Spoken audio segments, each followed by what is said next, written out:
winner of Anthony Showtime Pettis, Chico Camus, makes his UFC debut tonight against Dustin Pegg. A native of Wisconsin, top bantamweight prospect Chico Camus is a well-rounded competitor who has mixed top-notch submissions with knockout power to finish 7 of his 11 pro victories, 4 by knockout and 3 by tap-out. Currently sporting a 3-fight winning streak, Camus makes his UFC debut tonight against Dustin Pegg, a veteran of The Ultimate Fighter Season 14. Pegg has wasted no time getting acclimated to life in the UFC, already fighting 3 times since taping ended. So when the offer arrived to fight Camus, the disciple eagerly accepted the opportunity to spoil his opponent's debut. Coming up next, Chico, the King Camus, battles Dustin, the Disciple Pegg. Our tale of the tape for this bantamweight fight, 25-year-old Pegg against 27-year-old Camus. Dustin Pegg, 3 inches taller. He will have an 8.5-inch reach advantage with the introductions. Bruce Buffer. And now, this fight is 3 rounds in the UFC bantamweight division. Introducing first, fighting out of the blue corner. This man is a striker, holding a professional record, 11 wins, 3 losses, standing 5 feet 6 inches tall, weighing in at 135 pounds. Fighting out of Milwaukee, Wisconsin, Chico, the King Camus. And now introducing his opponent, fighting out of the red corner. This man is a mixed martial artist, holding a professional record, 11 wins, 7 losses, standing 5 feet 9 inches tall, weighing in at 136 pounds. Fighting out of Dulles, Virginia, Dustin, the Disciple Pegg. And when the action begins, our referee in charge, Tom Johnson. Tom Johnson, our referee for this fight at 135. There is Brittany Ariani. We are here tonight inside Pepsi Center for UFC 150. And here we go. White trunks for Dustin Pegg. Black trunks for Chico the King Camus. Duke Rufus said Chico has outstanding hands and he is one of the best athletes to train his MMA at his gym in Milwaukee, Wisconsin. Very close relationship with Anthony Pettis. Showtime still recovering from the shoulder injury. Can't wait for him to get back. Good jab by Pegg and an instant counter by Camus. Good left hook by Pegg, that clipped him. Pegg is more of a kickboxing-based striker than Camus, who likes to really showcase his hands, and there's the kick. But Camus puts him on his back. Caught the kick, took him down.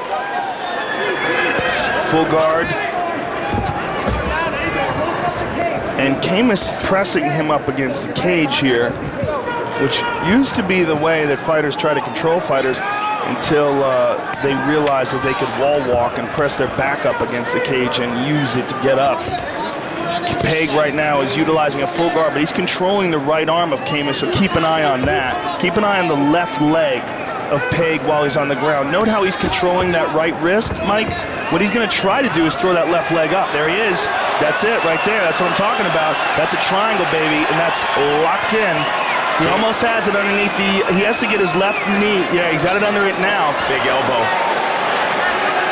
Camus is in a tricky situation here. He's got a little bit of space because he doesn't have his left arm cross his face now, but Pegg is going to try to do that. He's going to try to push the left arm of Camus across his face, and that will constrict him, and that will, Pegg, it looked like, is actually trying to flip him over and get him onto his back.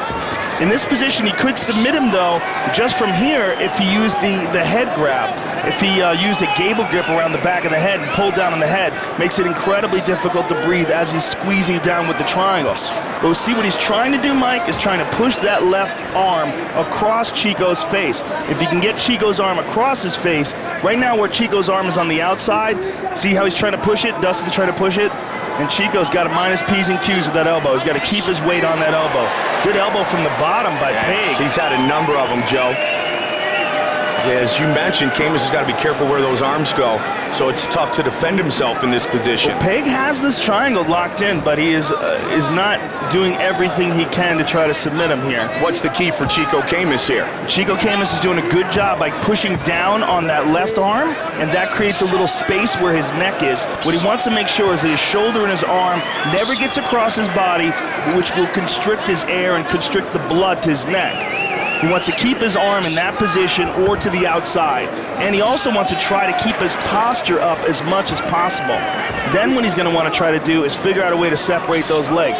Either he can wait Dustin out and see if Dustin wears his legs out, which it already looks like he's doing a little. He's already loosening it up. See how it's moving towards the toes? Yeah, you can see instead it on the of being, foot, yeah. See, as the ankle and the calf move towards the toes, that means it's slipping out. And that's it. And there it slipped it out. He lost it. So nicely done by Chico Camus. Yeah, good patience there and good defense, and he made sure he never got that arm across it. When Dustin kept trying to push it, he made sure he defended and kept that arm in place. And now Camus is scoring points from the top position. How much energy did Dustin Peg utilize trying to finish that up? Well, it's a lot. When you're squeezing down on a guy with your legs like that, it takes a lot of gas. But it didn't look like he completely exerted himself and 100% committed to it, so Dustin could have been pacing himself as well. And Dustin has great conditioning. I'm just surprised he never gave a grip the back of the head and really tried to finish it there. There's a lot of guys who don't know that you can do that. It's incredibly hard to breathe, and he's going to switch it to an omoplata. He's going to roll. He's rolling to a shoulder lock. He's got to control the waist there, Mike. He's got to reach. See how he's reaching with his right arm? Camus is out. He lost it. He lost it because he didn't control that waist. When you go for that omoplata, one of the most important parts of that position is two parts. One, to keep your legs very, very tight around the arm, and two, to keep your arm around the waist to keep the guy from defending. He's going to try to go for it again. The cut on the forehead of Dustin Peg from some of the elbows from the top position by Chico Camus. If Dustin is underhooking Chico's right arm, his arm might be caught, left leg. His right arm may be caught here. Final seconds of round one.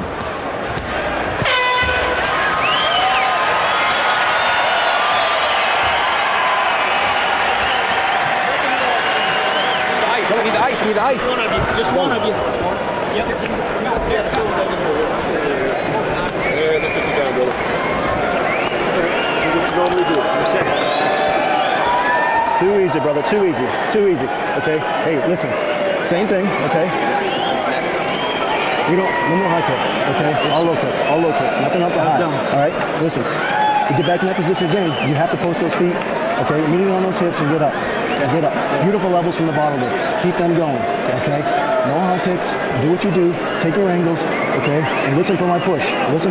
Okay? All day. When you throw these big pace like that, pop. Yep. Simple straight grab. Yep, just catch him. Every time in the ground, follows hits. You gotta let your hands go, baby. Let them go. You're there. All day. All the way through.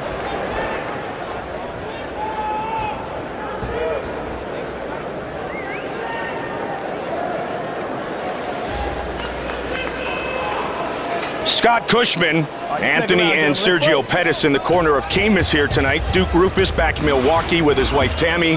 They are expecting the birth of their daughter Lula Nesta Rufus any day now. So congratulations to Duke Rufus and his wife Tammy. Camus doing a nice job. Once he was able to get free, he did a nice job from the top, Joe, and then ended up outstriking Dustin Peg, who was throwing the elbows from the bottom. Down he goes, though. And now Peg takes a page out of Camus's book, catches the kick, and takes him down. While we're in commercial, Scott Cushman said to Chico Camus, open up with the right hand, and he did. But now he's on his back. And we'll see what kind of ground game Chico Camus has here.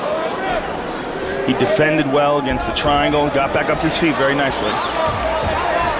Now let's see if he can fight this fight in his realm. And he does with the quick jab. See if he can open up with the hands a little bit, not have to fight off submission attempts by Dustin Peg. And again with the 1-2. He has excellent hand speed, Mike. Oh, big left hook. Ducked under, ended up on top, but he ate it on the way looking for that takedown. Good job by Chico getting him down here. On top in the half guard. Stepping over, trying to control that left arm. Anthony Pettis literally got Chico Camus off the streets years ago and said, hey, come on and let's train this MMA. About 5 years ago, Chico and Anthony very, very close. Born and raised in Milwaukee, in top position against the Pennsylvania native Dustin Pegg.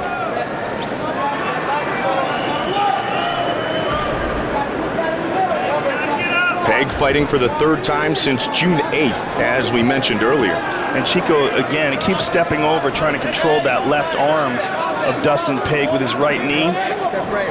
See him keep stepping up and trying to pin that down. He's got to get his his left leg out before he starts doing that, though. It's not going to do him any good until he gets that leg free. Once he gets that left leg free, then pinning down those arms is a better option. But until his leg is trapped in the half guard of Dustin Pegg, it doesn't really help too much. And in fact, it may open him up to a sweep.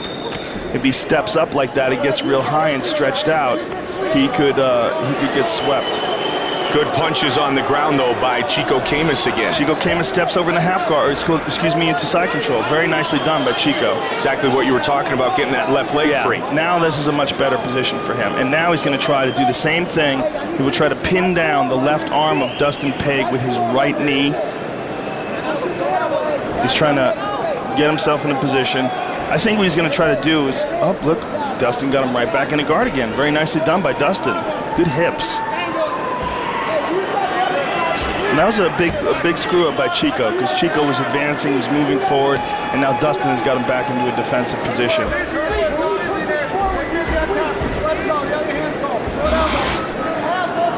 Total strikes, 2-1 advantage for Camus thus far. And many of those have been ground strikes. Working in the full guard of Dustin Pegg here. Top position for Camus, making his UFC debut tonight here in Denver.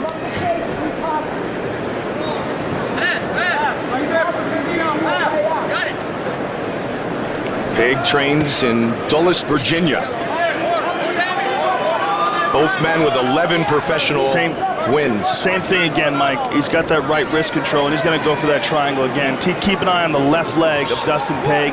He will throw it over the right shoulder of Chico and try to slap that triangle down again. But this time, if he does it, he's got to pull the head. And I didn't hear that from his corner. They didn't advise. Nice elbow from the bottom. I didn't hear them advise that. But again, that's something that a lot of people don't realize. Once you have that triangle locked in, if you just leave it there, the guy can survive. If you pull the head, it makes it incredibly difficult for him to survive. Under 30 seconds now on the clock here in the 2nd round. Chico's doing a real good job of ground and pound from the top, Mike. Yeah, he has had top position for the majority of the time here in round 2. Briefly moved into side control, rather. That was his only time in a dominant position, but even in the guard, is very aggressive. Good knee to the body there. Yeah, a lot of octagon control for Chico Camus here in the 2nd.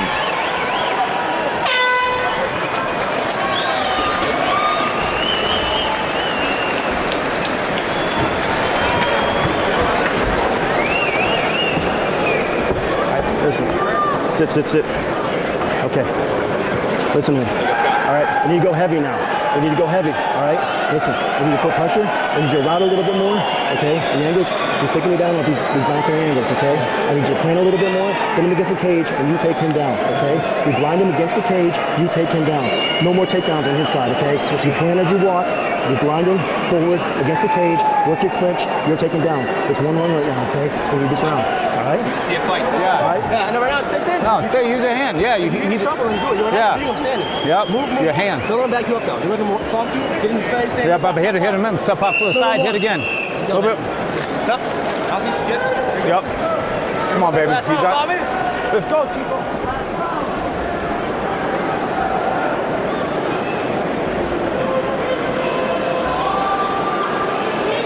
Dustin Pegg. Chico Camus, 3rd and final round. Quickly taking the center of the octagon is Pegg. And he looks for the takedown. Yeah, he was listening to his corner. That's what they called for. And Dustin has his back. Chico's doing a real good job of trying to slide Dustin off the top, but Dustin isn't going for it. He's got full back mount now. body lock, got that triangle locked in, very nicely done. That didn't take any time at all. No, it did not. Not good for Chico. Chico's doing the smart thing, though, Mike. See how he rolled towards the side where the triangle's locked on? That puts pressure on the ankle of Dustin Peg and keeps him from putting too much pressure on Chico's abdomen with his triangle. Although I should say there is a submission from this position that I don't know. You don't know it? I don't know it. I have to learn it. It's called like the executioner or something. Like it.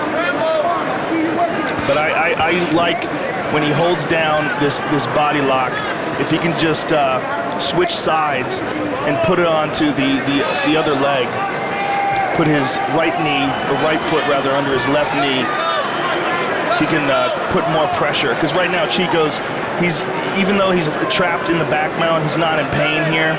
Now Dustin can apply some pressure. Now that Chico rolled over onto his left side, there he goes. Now, and see, immediately Chico rolls him back over there. Chico's very wise. He's doing the right thing. But see how he's trying to turn? He can't turn. Once that's locked in, it makes it very difficult for an opponent to turn into you and wind up in your guard. That is the purpose of the body triangle. When you mount a guy, though, if you flatten him out and you get on top of him, then that body lock, that triangle actually can become a submission. Ivan Salaberry. Yes. On Tony Fricklin years ago. And it is incredibly painful. It's like a spine submission. Look at that. Spinning. Nicely Even inside. done. And he took advantage of a little gap in the triangle of Dustin Peg. Chico's very explosive. And that's something, Joe, you always talk about, the danger in that position as your opponent can turn and end up in top position here, which is exactly what Camus did. Yeah, you have to do two things when you're doing that. One, you have to have a very strong over-under control. You never let go of that over-under no matter what. And you have to fight for the submission from there. There's a big difference between no-gi jiu-jitsu and jiu-jitsu with the gi.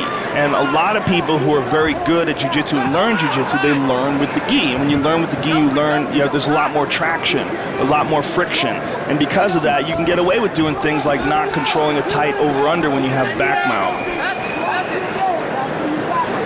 But in MMA, you can't get away with that. Camus entering the octagon tonight, riding a 3-fight winning streak. Camus is trying to get that left leg free, and if he does so, he will be mounted on Dustin Peg. Let's see if he can get that left leg free. He's working hard for it. I think he's got it. Almost. Just a little bit of a dough. Dustin, good hip escape, and got him right back in there. Well, we saw in round 2, Joe, when Camus was on top, he was able to put together some good ground and pound on Dustin Peg. Well, he's controlling this round, and as we showed earlier, he has certainly landed more overall strikes. And although Dustin Peg came close with that triangle in that first round, really never reached the end stage of the submission where he was in danger of finishing. And Camus with a strong statistical advantage in significant strikes landed, as well as the control. Octagon control, nearly 10 minutes turned in by Camus. Now Camus has full mount. Just over a minute remains in this fight. Nicely done by Camus. He looks up at the clock. And this could easily be securing him the win here, Mike. He fought through some submission attempts by Dustin Peg in some bad positions, and now he's the one who has the back.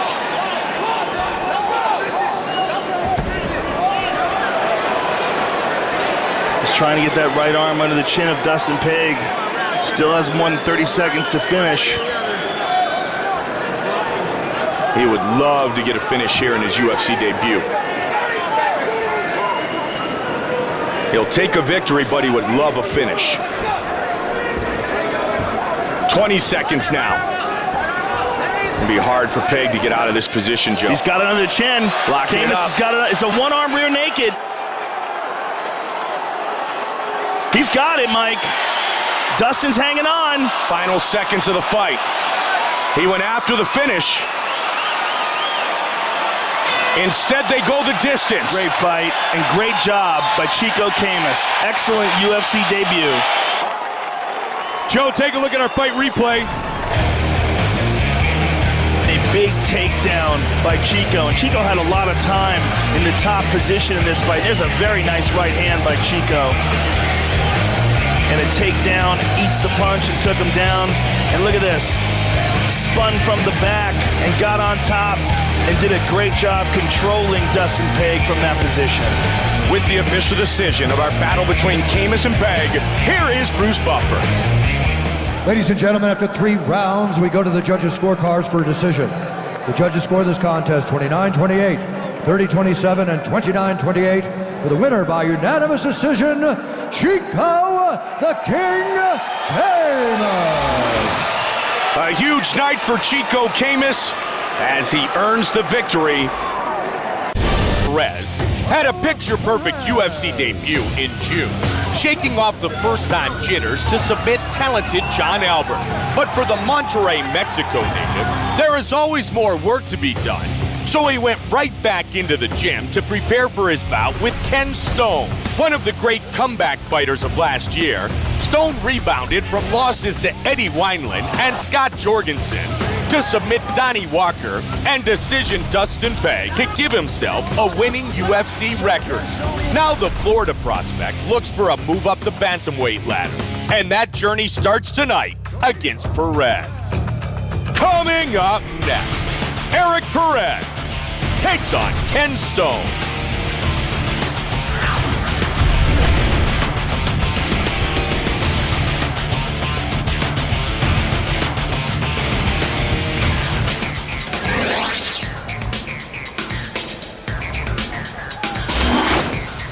Eric Perez, now a member of Team Jackson and Albuquerque, New Mexico.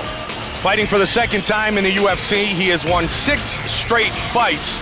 And it was described to me by Sean Shelby and Joe Silva, our fine matchmakers, that Eric Perez is a bit of a hybrid between Donald Cowboy Cerrone and Leonard Garcia. And if that's the case, man, this is going to be fun to watch. Yeah, and I really love the way he snatched that armbar on John Albert in his UFC debut. That was clean and crisp, and he held it nice. And even as Albert tried to adjust and get out of it, he secured it and locked it up. So he's very skillful as well as very scrappy, a fun fighter to watch. I mean, and what a camp. I mean, Greg Jackson's camp is just filled with tough training partners. And worthy of note, men who train at altitude in Albuquerque, New Mexico. And Greg Jackson has a handful of fighters on the card tonight. And for those who have been with us previously, Joe, you know that Denver and Colorado, that fighters really need to adjust and come out early.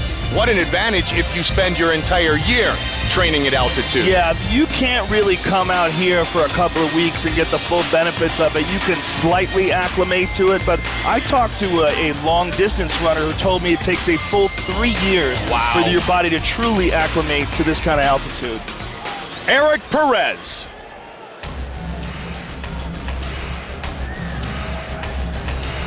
For Ken Stone, this is the 4th time he will fight in the octagon. The first time he is fighting at altitude. He did come out early, as most fighters will do when they know they are fighting here in Denver. But like you said, be interesting to see if indeed he came out early enough, at least for his body. How far out did he come, do you know? Came out about a week or so in advance. I would say that's not enough, yeah. Especially since he lives in Florida, which is at the very lowest altitude. That is sea level.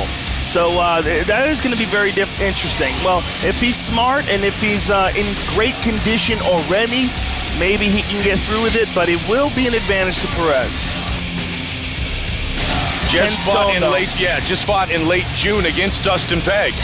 Ken Stone, what I was going to say, does have excellent conditioning, and coming out of American Top Team, that's a very knowledgeable camp, and I'm sure they've really prepared him well for this. There are other ways around it. You can sleep in an altitude tent, notably BJ Penn during the primetime shows. He does that, and BJ always likes to say, if I have to sleep in a tent, someone's getting their ass kicked. Ken Stone, set to fight here tonight in Denver. Our tale of the tape for this bantamweight battle. Eric Perez, 22 years old, 7 years younger than Ken Stone, who will have a 4-inch reach advantage. Once again with the introductions, Bruce Buffer. Ladies and gentlemen, this fight is 3 rounds in the UFC bantamweight division. Introducing first, fighting out of the blue corner. This man holds a professional record, 11 wins, 4 losses. Standing 5 feet 8 inches tall, weighing in at 135 pounds. Fighting out of Albuquerque, New Mexico, Eric Goyito Perez. And now, fighting out of the red corner. This man holds a record of 11 wins, 3 losses. Standing 5 feet 8 inches tall, weighing in at 135 pounds. Fighting out of Coconut Creek, Florida, Ken Stone. When the action begins, our referee in charge, Herb Dean. Herb Dean will be our referee. The beautiful Ariani. Pepsi Center, Denver, Colorado. Ken Stone. Ready, fight. Ready. And Eric Perez. Perez, the 5th youngest fighter in the UFC today. Nice inside leg kick off the bat by Perez. Stone comes outside, but he got dropped. Perez looking to finish it right here. That's it. It is all over, just like that. Wow! Ken Stone was recovering there, but I think that it was the right decision to stop that fight by Herb. The only reason he recovered is because Herb grabbed him. If Perez was allowed to keep raining punches, let's see it again. Here's that inside leg kick. He got clipped with the right hand in the exchange. He goes down, face plants, obviously in trouble. Gets clipped again, over and over, bam, bam, bam, and now Herb saves him, and then he recovers. But if Herb Dean didn't jump in there, Eric Perez would have kept raining shots down. There's the right hand that dropped him. He face plants. Perez lands again and again and again. This is an excellent stoppage by Herb Dean, even though Ken Stone recovered, because he would not have had that opportunity to recover if Herb hadn't came in there and stopped that fight. Perez would have kept raining punches, and Ken would have went unconscious. What a great win tonight for young Eric Perez. And here you see he catches this punch and bam, comes back with a right hand of his own, right on the jaw of Ken Stone, and then swarms on him until referee Herb Dean stops it. What a beautiful right hand that was, just perfectly placed, and he jumped all over Ken Stone for the stoppage. One more look here, just jumped all over him. Eric Perez turns in the fastest bantamweight knockout in UFC or WEC history. With the particulars, here is Bruce Buffer. Ladies and gentlemen, referee Herb Dean has called a stop to this contest at 17 seconds of the very first round. Declaring the winner by TKO, Eric Goyito Perez. Took only 17 seconds. And here's Joe. I'm here with the winner, Eric Perez. Eric, that is the fastest knockout in bantamweight history in the UFC or the WEC. Congratulations on that, and you really wasted no time getting after it, man. How do you feel? Feel great. I feel fantastic. Thank you, all the people in Denver, Colorado. Thank you, my family. Thank you, my coaches, Mike Valle, Greg, Genisi. Thank you, Leonard, Cowboy. Thank you all, guys. Let's take a look at it, Eric, so you can enjoy your handiwork. You clipped him with a big right hand here, and he face planted. Let's look at it. Talk us through. What were you thinking there? I know was thinking. I don't just go for punches. Well, you went for it. You got it. Congratulations. The fastest knockout in WEC or UFC history in the bantamweight division. Congratulations to you, sir. Thank you very much. Thank you, Jesus. Eric Perez, ladies and gentlemen. Ken Stone came out in the southpaw stance, and Perez countered with the straight right and did so with authority as he wins tonight's fight in just 17 seconds to move to 2-0 inside. The Netherlands' Michael Kuiper has built a name for himself in Europe with a well-rounded attack and a finishing instinct that has alarmed potential opponents. And while he lost a close battle to Rafael Natal in his first UFC bout, he isn't dwelling on the past, just his present fight tonight with Jared Hammond. California's Hammond has been one of the Octagon's most reliable warriors when it comes to action-packed battles, with his bouts against Rodney Wallace and Kyle Kingsbury both earning Fight of the Night honors. Now 1-1 at middleweight and looking to add some more wins. He gets his chance when he meets Kuiper. Coming up next, Michael Kuiper faces Jared the Messenger Hammond.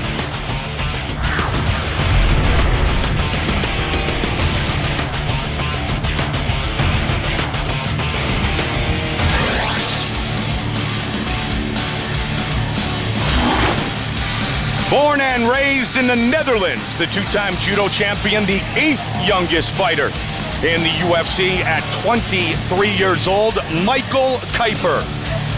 And Michael Kuiper, though he does have that judo background, is a very good striker as well. Where he comes from, the Netherlands, known for their excellent strikers. That's the land of Rob Kamen and Ramon Dekkers and Ernesto Hoost, and a great tradition of kickboxers.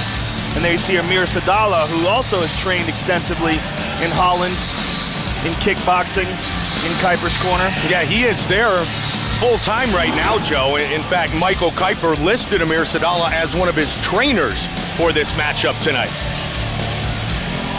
He has finished 6 opponents in the first round, finished 10 of his 11 overall, 11-1. In his mixed martial arts career, his last 3 wins have come by knockout.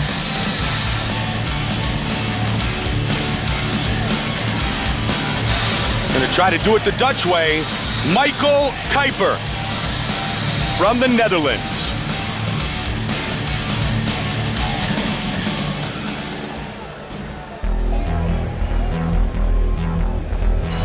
Never an easy out is this man, very durable Jared Hammond. Now living and training right here in Denver, Colorado. With the Grudge Fight Team, also works his Brazilian Jiu-Jitsu with Amal Easton. Tonight his 3rd fight at 185. And that's going to benefit him definitely, that he's up here all the time, training at this altitude, living here now. He's been here for a while, and what 2 great camps to train out of. Amal Easton is the best camp for jiu-jitsu in Colorado, and of course Grudge Training Center has had so many great fighters train out of it. Trevor Whitman being the guy who's responsible for Shane Carwin's training here. And as Hammond got his start in mixed martial arts, he trained in California with the likes of Dutch kickboxer, mixed martial artist Anthony Hardonk. Vladimir Matyushenko did his Brazilian Jiu-Jitsu with Henry Akins in Santa Monica. Hammond, 13 wins in his MMA career, 10 of those by knockout or TKO. Jared the Messenger Hammond.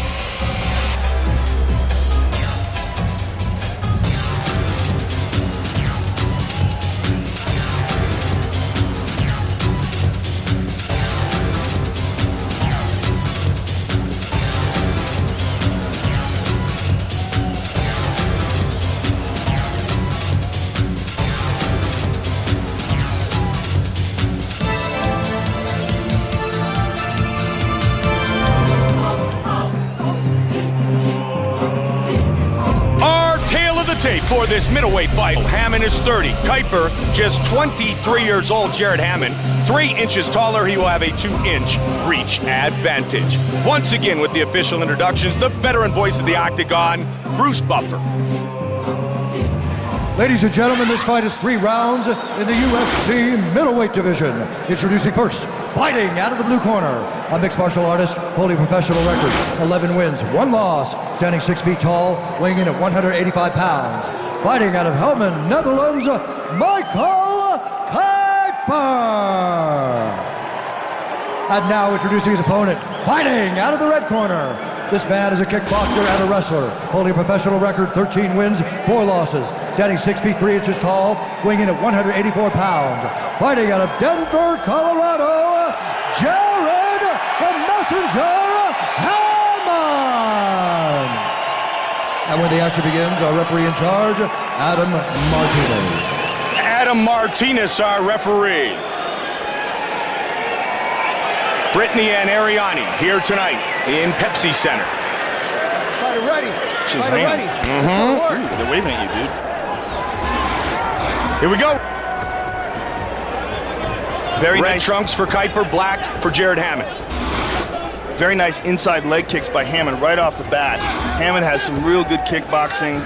As you said, Anthony Hardonk trained him while he was living in California and really developed that Dutch style. And of course, Kuiper is from the Netherlands himself.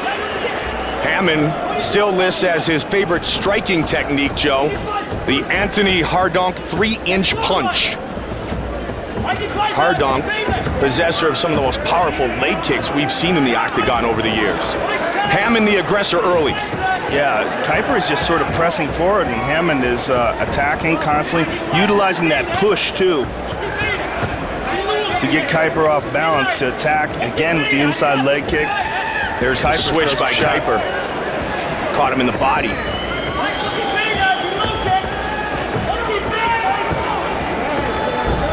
The Dutchman against the man who has spent a lot of time learning his kickboxing from some of the Netherlands' best.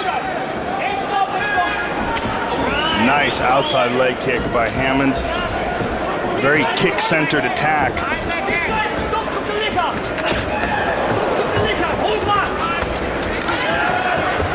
Kuiper is pressing forward with his hands, Mike. Trying to land strong punches. Looks very sharp thus far, and the crisp combination. Now living and training here in Denver is Jared Hammond, so he should have a possible conditioning edge as he trains and lives here at altitude now. Yeah, as we said before, it takes a long time for your body to acclimate to this environment. I spoke to a guy who is a professional endurance athlete, and he told me it takes 3 years for your body to actually fully acclimate to this. Look at this. Kuiper with a takedown. Kuiper with the judo background. Very strong grappling base. Black belt in judo, 2-time judo champion. And Hammond back up to his feet, though. Nice knee. Well timed, too, as Hammond was up.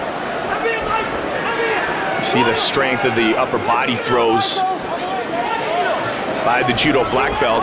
Hammond trying to work his way free. Right hand to Hammond. He hurt Hammond there, Mike. Hammond's on rubber legs here. We have seen Hammond rock before and continue to push forward, though. Oh, yeah, he's had some ridiculous fights. The Kyle Kingsbury fight was a great example of that, but Costa Philippou stopped him in his last outing at 185 pounds. Good punch thrown by Hammond. Nice leg kick. Powerful. That one hurt Hammond. That one caught him on the knee and it hurt him. And now the head kick. Opening up now is Kuiper. And a big right hand. Kuiper storming in. He wants to finish this fight here. Hammond makes an unfortunate mistake in a lot of his fights where he keeps his chin straight up in the air, Mike. And again, he got rocked. And he's paying for that here. Look how his chin is straight up in the air. I mean, he doesn't lift his shoulders up or tuck his chin at all. And he just tagged Kuiper with a couple shots there. Right when you think he's in trouble. Again. Hammond's in trouble. Kuiper pushing forward.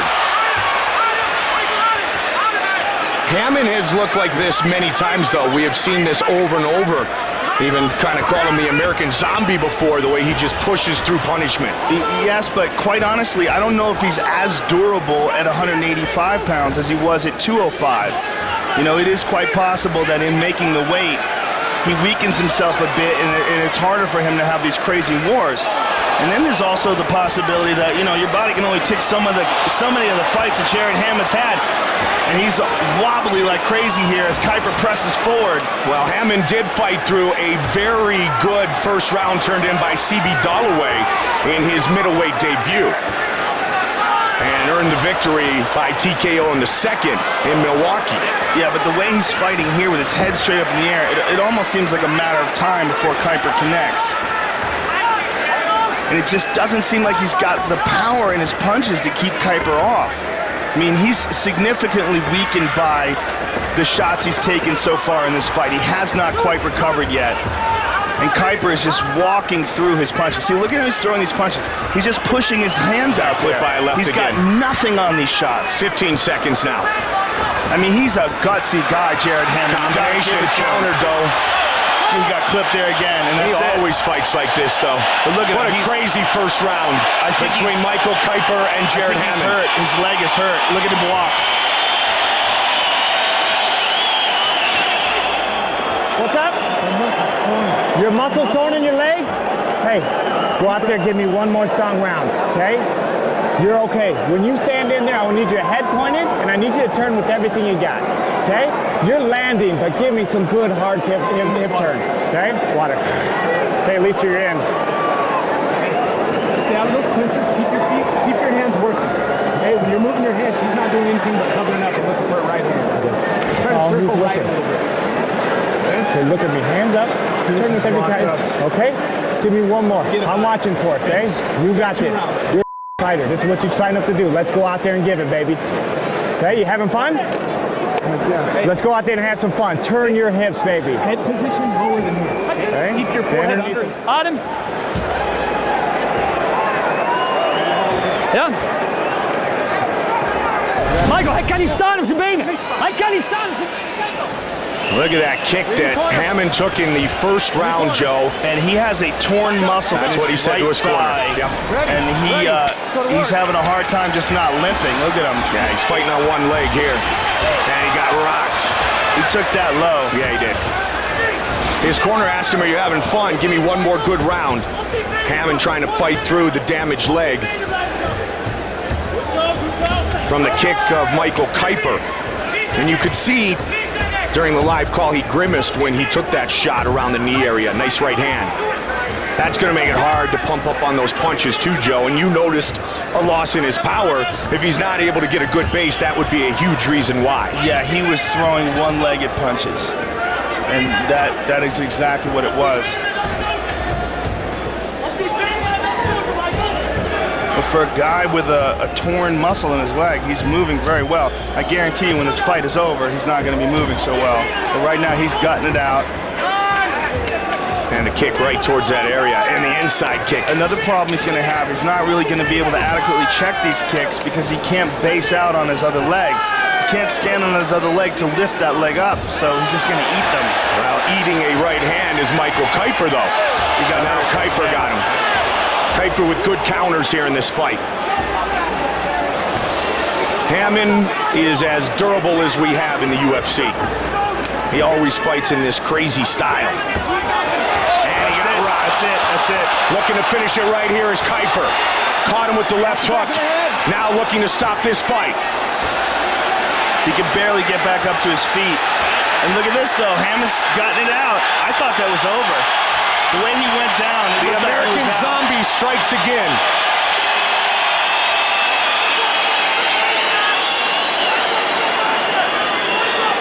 We saw it in the fight, as you mentioned, against Kyle Kingsbury. The early part of the fight was CB Dollaway. Oh, man. And teeing off again is Kuiper. 2 minutes into the second round. I'd have to say Chris Neben is the real American Zombie. Again, takes it. Man. I mean, it's just that wobbly leg. Just he can't find a steady base, and that's it. It is all over. Michael Kuiper finishes Jared Hammond here in the second. And look at him. He's in agony on that leg.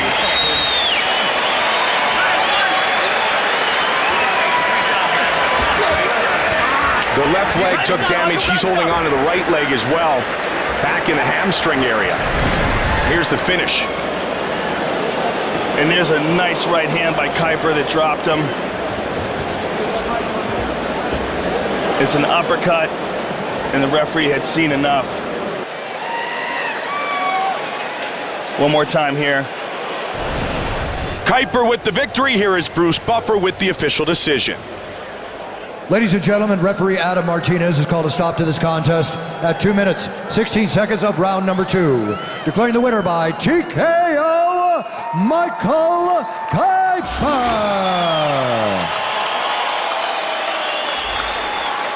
Kuiper earns his first UFC win. He will visit with Joe Rogan. I'm here with the winner, Michael Kuiper. First of all, Michael, congratulations on your first UFC win. You caught him with a very hard low kick in the first round, and it tore a muscle in his leg. Let's take a look at it on the big screen. Did you realize how badly injured he was there?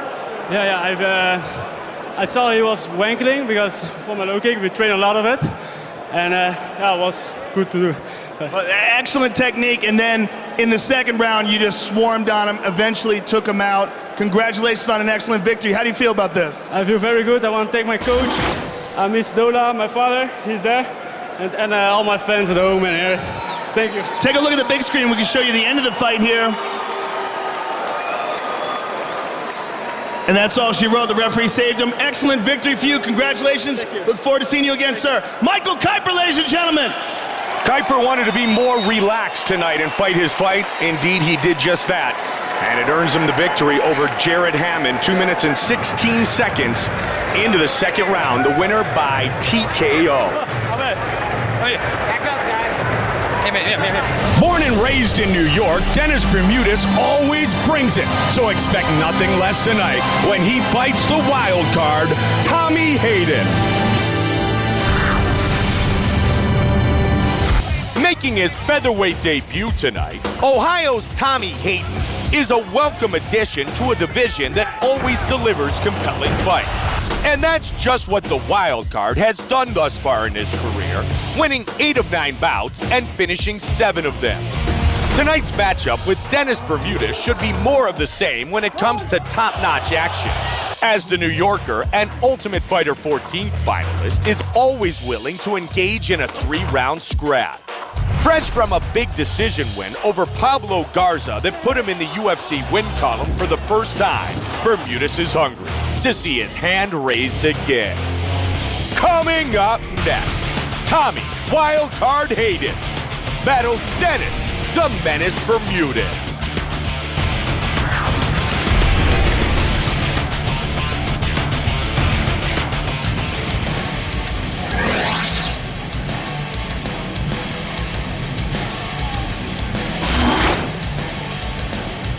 Tommy Wildcard Hayden, 8-1 in his mixed martial arts career. He competed for a spot on the Ultimate Fighter Season 9 at 155. Took his first UFC fight on short notice at 155. There you see his trainer in the back, Strikeforce fighter, UFC veteran George Gurgel. And he lost his UFC debut against Fabricio Camões, who is a very large 155-pounder, and we see him here down at 145, which I think is a better weight class for him. He says of Dennis Bermudez, he is my biggest test to date, so I'm looking forward to the opportunity to make a statement in my debut in the 145-pound weight class. 8 wins, 5 first-round finishes for the young man who attended Miami University in Oxford, Ohio.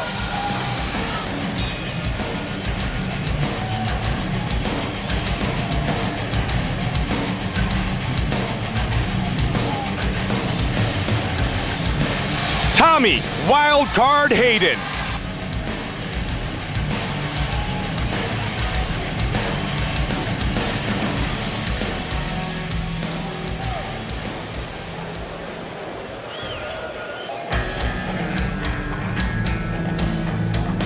Dennis the Menace Bermudez. Man, did he put on a show in the Meadowlands with some big slams of Pablo Garza en route to his first UFC win.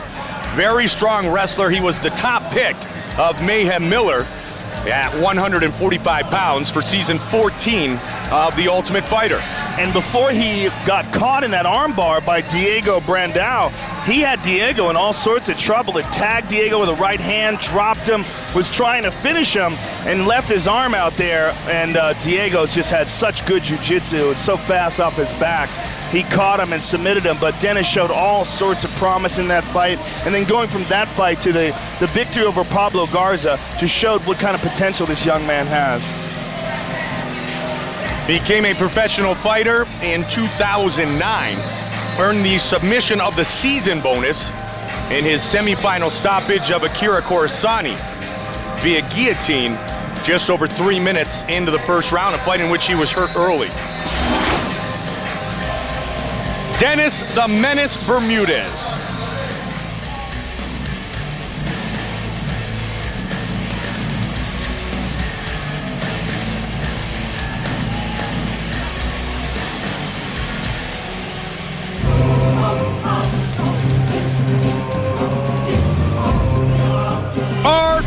take for this featherweight fight, 25-year-old Dennis Bermudez against 26-year-old Tommy Hayden. Hayden, 3 inches taller, he will have a 6-inch reach advantage. Once again with the introductions, Bruce Buffer. Ladies and gentlemen, this fight is 3 rounds in the UFC featherweight division. Introducing first, fighting out of the blue corner. This man is a wrestler holding a professional record. 8 wins, 1 loss, standing 5 feet 9 inches tall, weighing in at 144 pounds. Fighting out of Cincinnati, Ohio, Tommy Wildcard Hayden.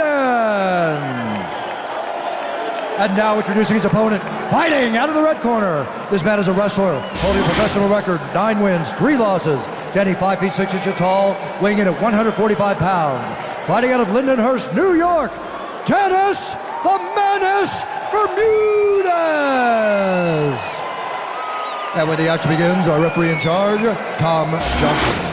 Tom Johnson will be our referee for this fight at 145.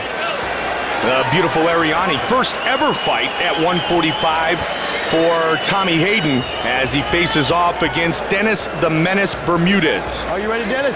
You ready, Tom? Let's fight! And here we go. Black trunks for Bermudez, the southpaw from Miami of Ohio.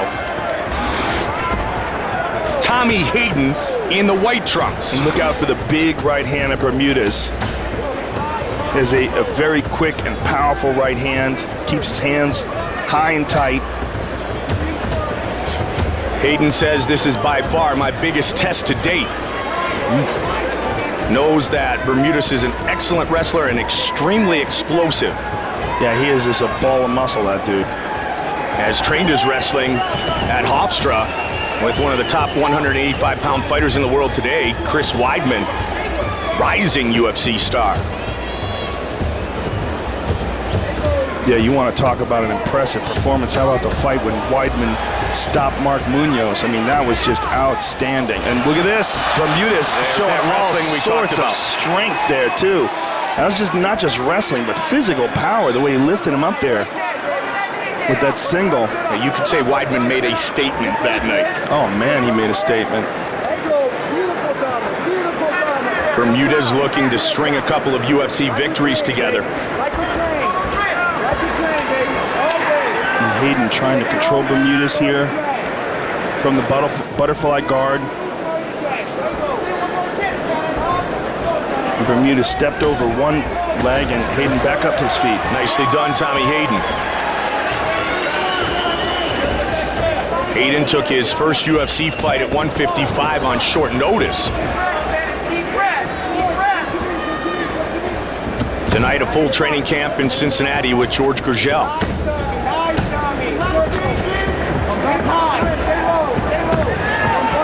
Hayden has only been beyond the first round 3 times in 9 professional fights. 5 first-round finishes. Tried to he caught Bermudez with a good right hand there. Good sprawl by Bermudez, Joe.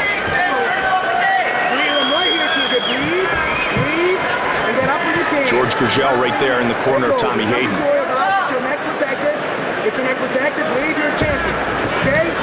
Bermudez is holding on to him, resting his weight on Hayden's upper back and shoulders, and he spins to his back, and Hayden gets one leg in between. He's going to roll under and try for a leg bar here. Hayden trying to scramble again. Hayden knee on the way up.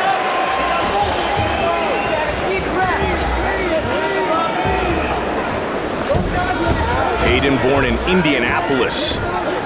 Bermudez has a considerable speed. Oh, big knee by Hayden. He takes it back. He's got a rear naked. Trying to finish it right here. He doesn't have it under the chin, though. Rocked him with the knee. But he does have that arm trapped. See how he has that left arm? The left arm is trapped. So Bermudez only has one arm to defend himself with. What Hayden's got to do is trap that one arm down and choke him with the left. Put his right arm, his underhook, control the wrist, the right wrist of Bermudez, and try to choke him with his left arm. Bermudez is slowly working his way out of it, though. And Hayden tries an armbar. Armbar transition. And he gets slammed. His way out of trouble, and now some ground and pound by Bermudez. That's some serious physical strength by Bermudez. And a good job defending himself when he was clearly stunned from that knee. Bermudez very businesslike in his approach to professional fighting. Talked about Barry Sanders and how Sanders would always, when he scored a touchdown, act like he'd been there before and plan to be back. Just hand the ball to the official and go back to the sidelines, and that's how Bermudez is. He's all business as he works through a difficult moment here, eating the knee of Tommy Hayden. Back over that knee now, back over that knee. And now full guard closed by Tommy Hayden.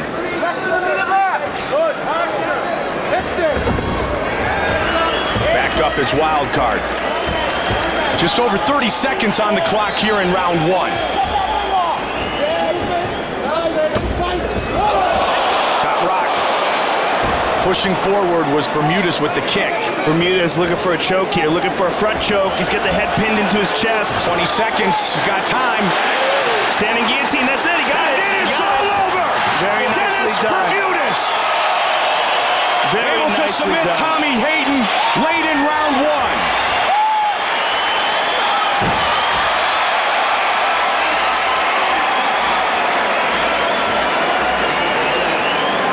The standing guillotine forcing Hayden to tap and winning his second straight.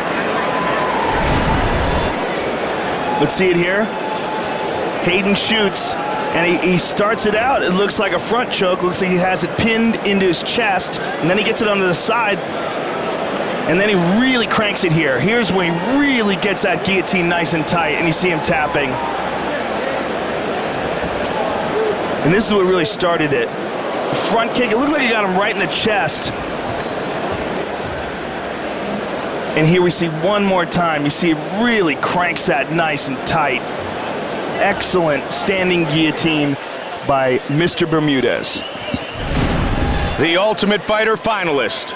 The winner tonight by submission as he chokes out Tommy Hayden. Let's take a look at the end of the fight here. That was beautiful. And there you see him, this standing guillotine choke that he got the victory with. Nice and tight, arches the back, cinches that choke in. Very nicely done by Dennis Bermudez. He's fired up. He submits Tommy Hayden with the official decision. Here is Bruce Buffer. Ladies and gentlemen, referee Tom Johnson's called a stop to this contest at 4 minutes, 43 seconds of the very first round. Declaring the winner by tap out due to a standing guillotine choke, Dennis the Menace Bermudez. Bermudez with the win. Here's Joe. I'm here with the winner, Dennis Bermudez. Dennis, excellent submission victory. You had to fight through some adversity, though. He caught you with a knee in that round. How bad were you hurt there? I was just talking to my corner. I didn't even know I got hit with a knee. I just kind of was like, these guys on my back with a rear naked choke. How did I get here? You want to see it? Let's take a look at it. Let's look at it in the big screen. You fought through it very well. Once he tagged you with it, you recovered very quickly. Obviously, that's a testament to your conditioning. Woo! Ouch! And this is probably where you woke up. You woke up right after that. I got some people back home like, go out, let him tag you as hard as he can, and then start your fight. It seems like all your fights, you get dropped, and then you come back and win. Well, you went after him, though, later in the round. Let's check this out. You caught him with a big kick to the chest here, and that was the beginning of the end for him. You tagged him, and then he went to shoot for that double. This is where you caught him with the standing guillotine choke here. Here it is right here. You're going to show it right here. Here's the guillotine choke. You caught it, and once you had it, you really locked it up, turned it to the side, and squeezed it. Very nice for the victory. Yeah, I want to thank my jiu-jitsu coach, Greg DiPasquale. We've been working on that from the front headlock. That actually looks like a top 14 semifinals fight, maybe? Well, listen, man, congratulations on a very exciting victory. Can't wait to see you again. Guys, if you guys want to hang out with the Menace, we're having an after party at the Rhino Sports Gallery. 4 a.m. Party with Dennis Bermudez, ladies and gentlemen. Congratulations, sir. Dennis Bermudez making reference to his submission of the season finish of Akira Kurosani with the guillotine choke that we talked about earlier. Dennis the Menace Bermudez. I know exactly what he does. I made him quit every time we spar. I'm in his head. I'm gonna kick him, I'm gonna punch him, he ain't gonna make it. I definitely want to go in tonight and knock him out. The Colorado air is gonna hit his lungs. He's gonna look for a million reasons to quit. I'm looking for a spectacular finish. I'm gonna win this fight. I rematched BJ and I dominated him. I rematched Gray and knocked him out. I'm gonna rematch Benson tonight and I'm coming out the champion. This is the former UFC lightweight champ versus the current UFC lightweight champion in the world. I'm gonna show everybody why I'm the current UFC lightweight champ.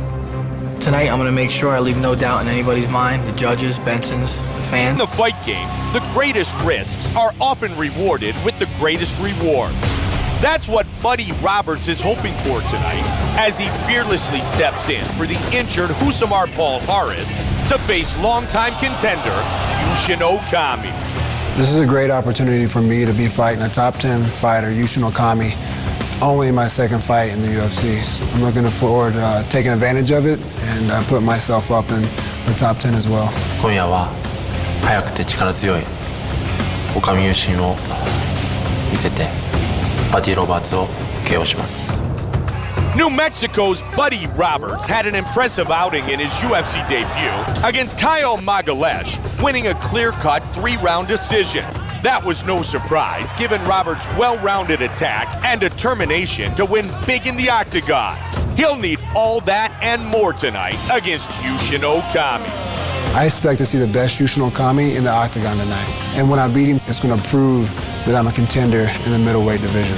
As Japan's premier UFC contender, Yushin Okami has battled the best of the best for years, including Henderson Silva, Rich Franklin, Chael Sonnen, and Mark Munoz. Tonight, Thunder will add Buddy Roberts' name to that list, and the powerful Okami expects to have a W next to it as well. バディ・ロバーツは本当にいい選手で素晴らしい選手ですが、今夜は自分が速くなって強くなった姿を見せてバディ・ロバーツ KO します。Our tale of the tape for this middleweight fight, 31-year-old Okami against 29-year-old Buddy Roberts, who will have a 4-inch reach advantage. Bruce Buffer. And when the action begins, our referee in charge, Herb Dean. Herb Dean, our referee. Buddy Roberts and Yushin Okami.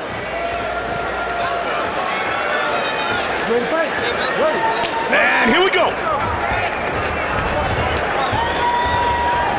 Roberts in the red trunks comes out swinging against Yushin Okami, the southpaw, in the black trunks. Looking for the head kick. Roberts pushing forward early. Roberts training with Greg Jackson's team, Mike Winklejohn, has the opportunity to spar and train with the likes of the light heavyweight champion John Jones, Carlos Condit, of course, on a daily basis.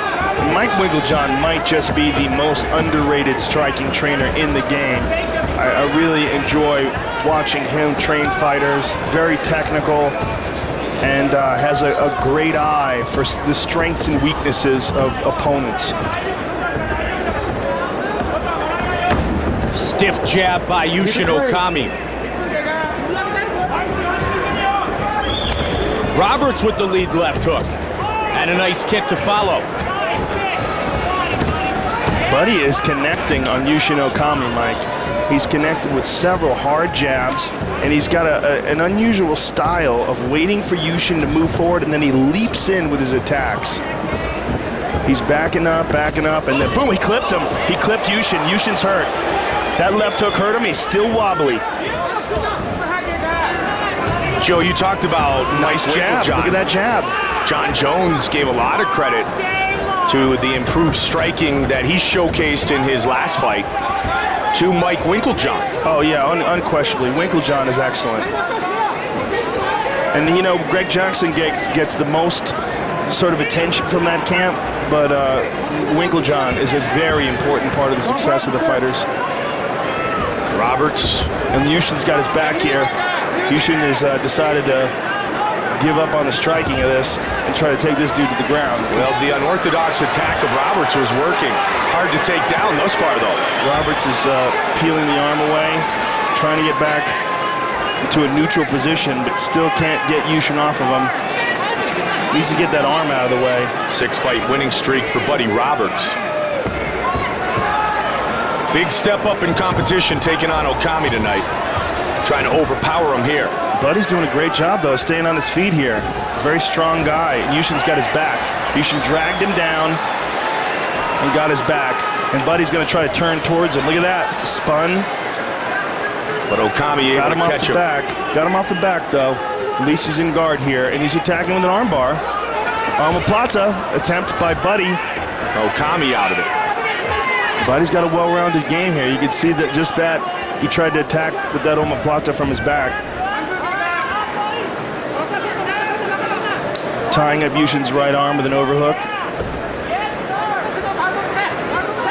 Good defense on the ground so far. And for Yushin, Yushin wants to get out of this position. He wants to get to a much better position. It's hard to institute some good ground and pound when you're inside an opponent's guard.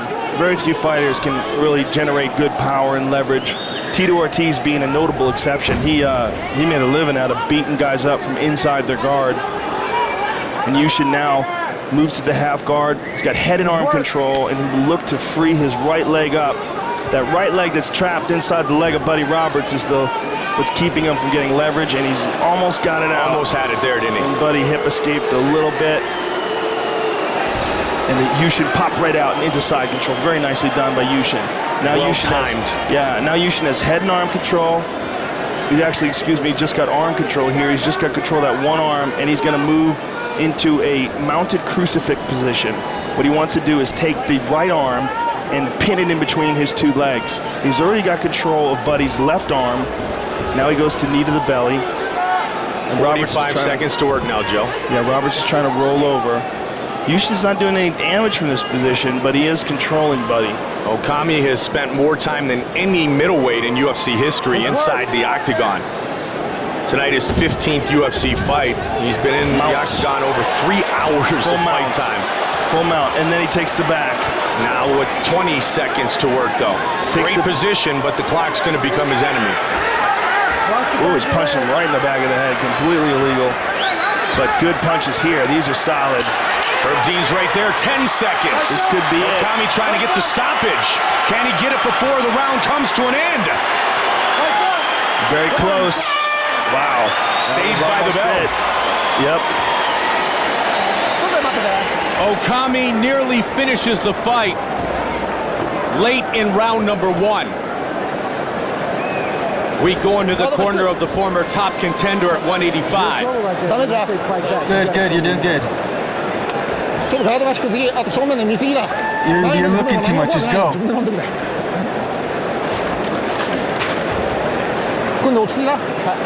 All right, listen up. Don't receive any punches. Give everything. More pressure. He's kind of quick, so watch out for that. Pressure.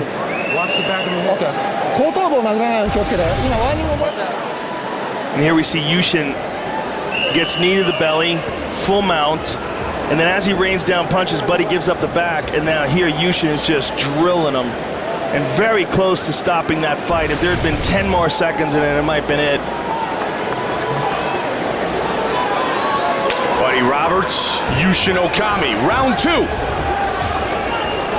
Roberts with that unorthodox striking attack, effective early, but then Okami dominant in the ground, and he just got buckled a bit. I couldn't tell there if he slipped. It was a slip, but it went awkwardly on that leg. And a big left hand thrown by Roberts. Solid left hand by Roberts there.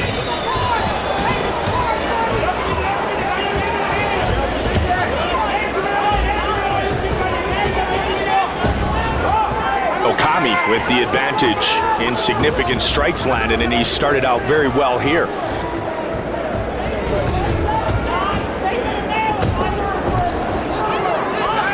Good straight left by Okami, and he instigates a clinch.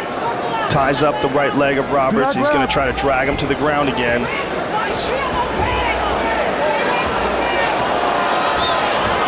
He gets him down. Those ground strikes adding up at the end of the round. Guillotine by Buddy. Hold on here. Does not have it. Lost it. Man, he was going for that Mackenzie-style guillotine where you press down the hand and in changing the grip, he lost the position. But he's back up to his feet at least. Although Yushin does have double underhooks here. And now Yushin is low on a double and he's down again. A lot of time to work now. 3.5 minutes on the clock here in the round. And this is grueling, but in Buddy Roberts' favor, Buddy's been training at altitude in Albuquerque. Not sure where Yushin trained for this fight. Do we know? He spends a lot of time at home in Japan. Also will spend some time in Portland, Oregon, but that certainly won't benefit him here in the altitude of Denver. Yeah, I wonder how much time he spent up here. Most guys will come in a few days earlier, Joe. Some will do like a Kenny Florian did years ago and come in weeks early. Well, both the champion and the challenger, Frankie Edgar and Benson Henderson, have trained at altitude for this fight. Benson Henderson went up to Flagstaff, Arizona. And Frankie trained in Colorado Springs. Yushin arrived 1 week ago, I've been told. Look at that full mount again for Yushin Okami. So pretty much the norm, Joe, when here in Denver. That's just enough to know that it sucks. Most guys will talk about that too after a couple of days. Oh yeah. It's a little better, but it's still not great. I lived up here. It's amazing how much different it is. Bad position again for Buddy Roberts. This might be a wrap. Yeah. He almost finished the fight here earlier. But this time, he's completely flattened out, head pressed up against the cage. I think this is the end of the fight. Herb Dean's going to stop this if he cannot intelligently defend himself. And he's not doing anything. He's just keeping his hand up to block. And he is blocking these shots. In his defense, that is blocking. But man, Herb's giving him a lot of chances. And he's going to stop it. It's all over. Yushin Okami earns his 11th UFC win. He had the significant strikes landed in the first round with his ground and pound, did the same there. Striking advantage Roberts, but Okami clearly better on the ground. No question about it. Once he got him down, controlled him, passed his guard, mounted him, got his back at the end of the first round and beat him up, and then in this round as well. And it's the ground and pound of Okami. And here we see passes right through that guard and then steps over into mount.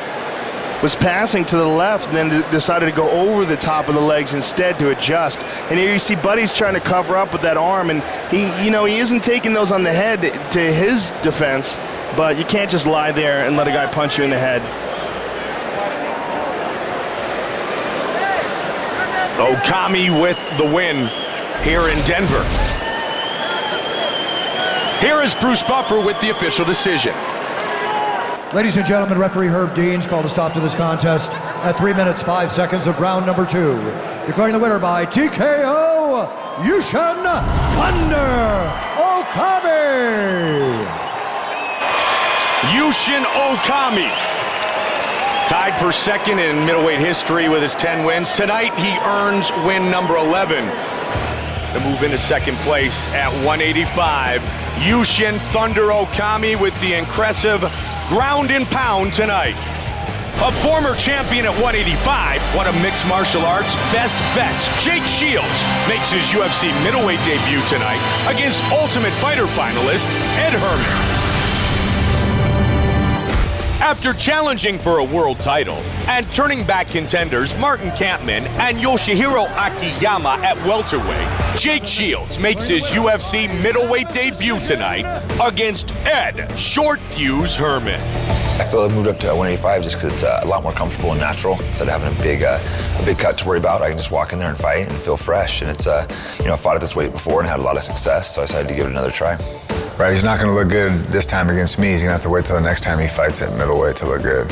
While a knee injury stole nearly 2 years from the career of former Ultimate Fighter star Ed Herman, when Short Fuse returned, he did so as an unstoppable force, as he since defeated Tim Crater, Kyle Noak, and Clifford Starks in succession. Will Jake Shields be his next victim?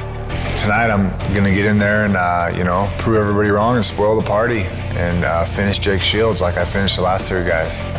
The Though primarily known by UFC fans for his work at 170 pounds, Jake Shields has had more than his share of success at middleweight, where he has defeated Dan Henderson, Mayhem Miller, and Robbie Lawler. Tonight, he returns to 185 with his eventual sights set on a shot at the championship belt. I've had some good fights in the UFC and beat some great fighters, but I don't think I've been my best in the UFC yet. I think I really want to go out there with Ed Herman and show what I really can do and go out there and put him away and show that I am one of the top 85 pounders in the world and get my name back in the title contention. Our tale of the tape for this middleweight fight. Shields, 2 years the elder of Herman, who is 2 inches taller. The reach, a slight advantage, will go to Ed Herman. Once again, here is the veteran voice of the Octagon, Bruce Buffer. And now, this fight is 3 rounds in the UFC middleweight division. Introducing first, fighting out of the blue corner, a freestyle fighter holding a professional record, 20 wins, 7 losses, standing 6 feet 2 inches tall, weighing in at 185 pounds. Fighting out of Fort Collins, Colorado, Ed Short Fuse Herman. And now introducing his opponent, fighting out of the red corner. This man is a mixed martial artist, holding a professional record, 27 wins, 6 losses, 1 draw. He stands 6 feet tall, weighing in at 185 pounds. Fighting out of San Francisco, California, ladies and gentlemen, he is the former Strikeforce middleweight champion, Jake Shields. And when the action begins, our referee in charge, Adam Martinez. Adam Martinez will be our referee. The lovely Brittany Ariani. Great crowd tonight inside Pepsi Center in Denver, Colorado, and here we go. Herman in the white trunks. Blue trunks for Jake Shields. And Ed Herman should have an advantage in the stand-up. If Jake has a weakness in his game, it is his stand-up, especially with his hands. He throws a good body kick. And look at this, Ed Herman instigates the takedown. Both are very good grapplers. Look at that, though. Beautiful. He's got to be careful, though, because Jake Shields is on a completely different level than anybody he's ever faced inside the octagon when it comes to submissions. Jake is world class. Herman said, I absolutely do not want to be on my back. With Shields in top position, giving credit to the great jiu-jitsu game of Jake Shields that you referred to. Well, this is exactly what Jake wants. Jake wants a clinch battle. He wants a battle that will eventually wind up in grappling. And you don't be surprised to see Jake Shields pull guard, because his guard is outstanding, as is his sweeps. Jake Shields spent a couple of weeks in San Diego at the Alliance Gym, training with the likes of Phil Davis and Brandon Vera. Also trained in Abu Dhabi for a few weeks as he gets set for this fight. He's trying to get that guillotine. His guillotine is so nasty. He has a very unusual grip. It's a grip that it'd be very hard for me to describe, but it's extremely effective.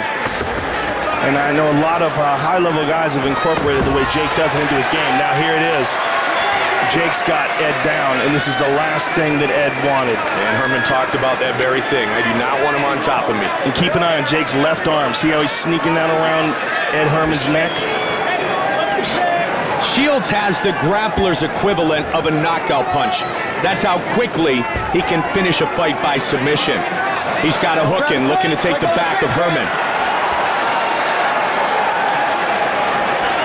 Herman fights it off nicely.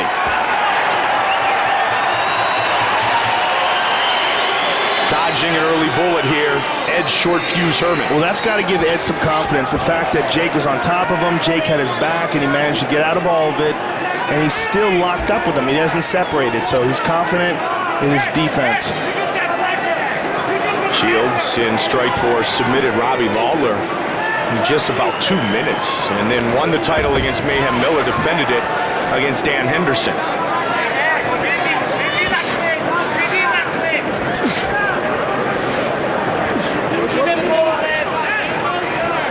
What really has motivated Ed Herman was when he thought his career might be over, Joe, with the knee injury. 3 surgeries costing him 22 months. Well, what he did was he had his ACL reconnected, he had it replaced rather, and then trained too early. Yep. And in doing so, tore it again. And, you know, that was really devastating to him because it takes 6 to 9 months to rehab, to go through 6 months of rehab, start training again, and then blow it out again, and have another 6 months of rehab before you can ever start even real training.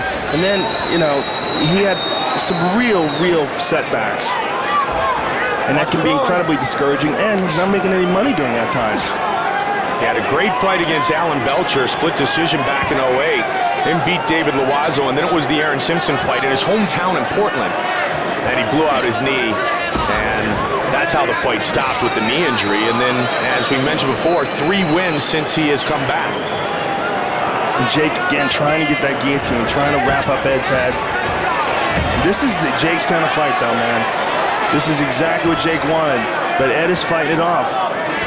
And we have to wonder when, in this sort of a grueling clinch battle, when, if any, if ever rather, the conditioning and the atmosphere will come into play. We are at 5,000 plus feet above sea level, and the air is thin. Should not be an issue for Ed Herman, who opened his own gym, Trials MMA in Fort Collins, also spends time at the Grudge Training Center. See the stats on the control thus far in this fight.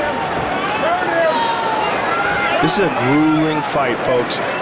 We've stated this many times. This is the most unimpressive, but arguably the most difficult aspect of MMA, when 2 guys are struggling for position pressed up against the cage. And you can kind of hear people booing, but I guarantee you those are people that haven't trained and don't really appreciate what's going on here. They just want blood. And there's a nice knee to the body by Jake Shields. And again, Ed Herman, double underhooks by Ed Herman. And this first round is in the books. That's a confidence-building round for Ed question. Jake, over here, Jake. Here's Gilbert Melendez in the corner, Jake Shields. They're very close. I thought you won it with the takedown, but consider it a tie for now, okay? You're doing great out there. I like when you pull that head down. Try to get some right hands on there. And that body clinch, also that underhook, let's try to go to that single. When you do him to his back up, okay? Keep the pressure. You're doing great in that tie. Punch him a little bit. Pull that head down. It's beautiful. Keep it up. Now, when you go to the knees of the body, when he's giving you space for the body, you're doing a great job. That's how you play, man. You're doing great. You're doing great. Keep up what you're doing, okay? And the trip. Good first round for Jake Shields. This is his first UFC fight at 185 pounds. Mike Goldberg, Joe Rogan, Pepsi Center, Denver, Colorado, UFC 150. Great to be back where it all began in 1993, the Mile High City.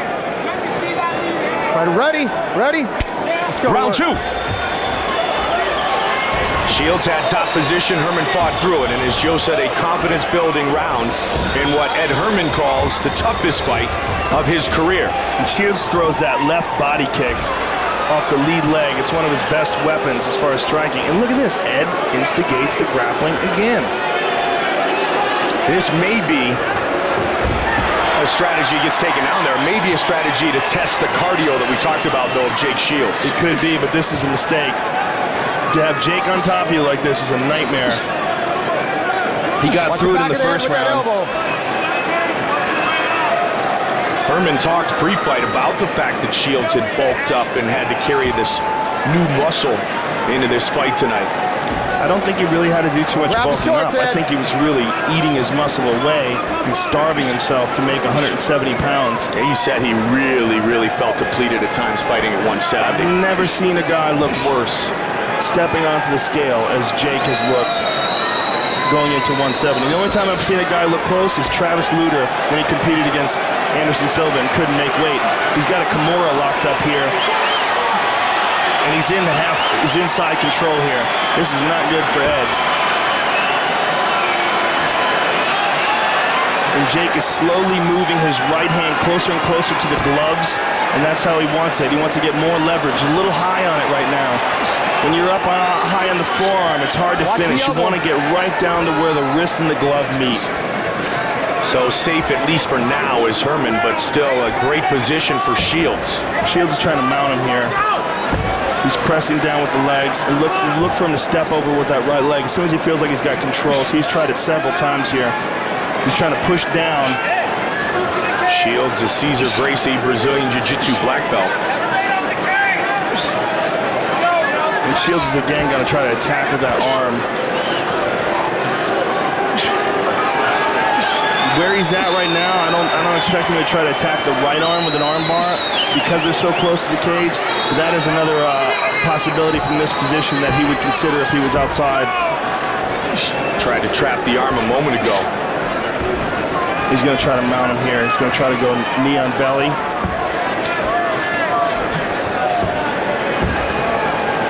Herman fighting through it so far. Yeah, but because they're up against the cage, his options are a bit limited. Jake may actually try to pull him away here. I think he's going to. Yeah, there he goes.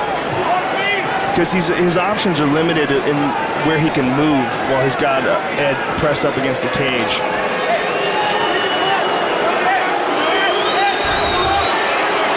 Shields with the advantage in total strikes landed. Here's the step so far.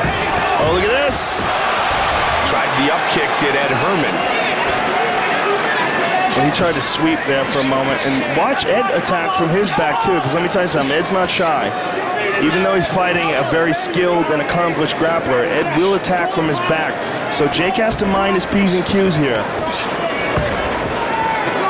13 career wins by submission for Ed Herman. Good short elbows from the bottom by Ed Herman.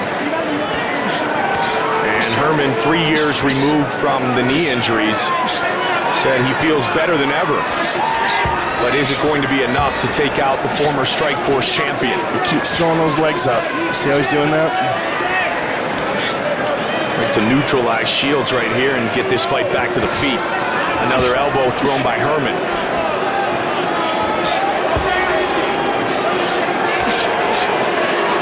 Well, with a minute to go here, it's going to be hard for anybody to pull anything off except Ed. There's no submissions really available when you're trapped inside a guy's guard. So Ed's really the only one that's got any possibility. And it's going to be very hard for him to submit Jake Shields from his back. And now Jake is back in half guard. Shields did say the UFC is yet to see the real Jake Shields. Well, as Ed's doing that, I was going to say he's exposing his neck. Fought 4 times in the welterweight division, including his title fight against George St. Pierre.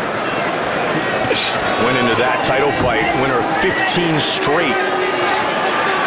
Hadn't lost in over 6 years when he fought in front of 55,000 against GSP.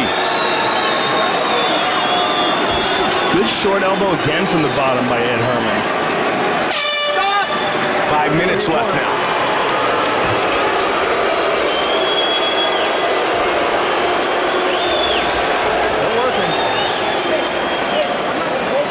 Breathing deep. Here's the deal. Don't clinch him up under here. Understand? Go out there and knock this kid's head off. You gotta hit him. Hey, let's knock his head off. All he's looking for is to take you down and he'll stalemate there all day. He don't care. You understand? Let your hands go. Hey, if you do clinch him, use it to break free and hit him.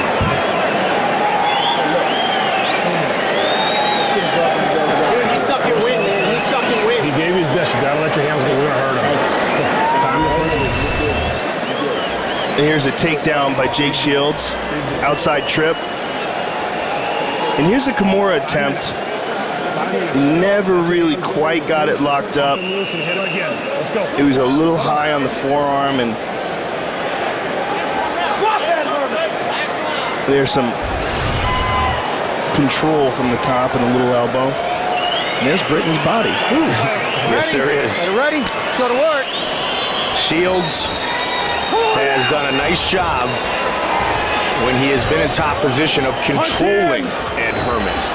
2 takedowns scored by Jake Shields, none by Ed Herman. Ed Herman lands a good stiff jab there, and there's a good sprawl.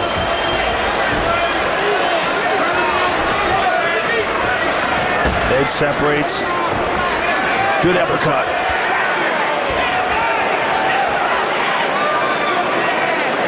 Herman showcased some good striking in his win over Clifford Starks. Yeah, I'm surprised that Ed hasn't tried to keep Jake away. I think Jake knew that coming in.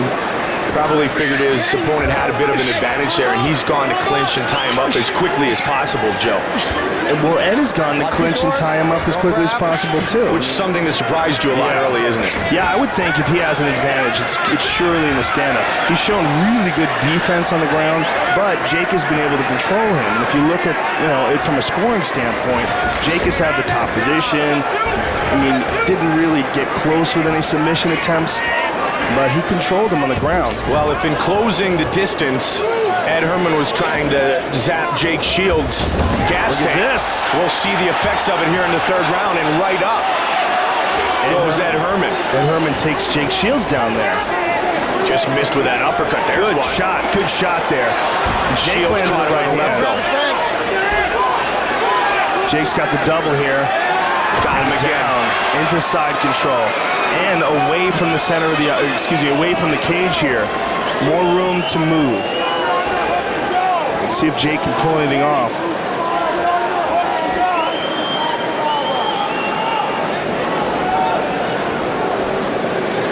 Three minutes on the clock now. Herman needs to get back up to his feet. He cannot be controlled by Shields again for a number of minutes. He certainly does, and if Jake wants to show everybody the real Jake Shields that he doesn't feel has been shown inside the octagon yet, he's going to have to submit Ed. And I believe the only man to do so inside the octagon has been Damian Maia. Damian Maia with the triangle choke back in Montreal in 2008. Also, Jason McDonald caught him with a triangle choke. Oh, that's right. Back in 2006. Now Jake head and arm control, trying to avoid that left knee. Ed Herman's trying to step in with that left knee, and he does, and brings it to half guard. 4 of the 7 setbacks in the career of Herman have been by a submission. Just over 2 remains now. He's got very it. Nice. He's Very worked nice hard little for it. scramble in going from the half guard, attempting to go to the side control, baiting him with that, and then stepping into the mount. It's a very high-level transition by Jake Shields.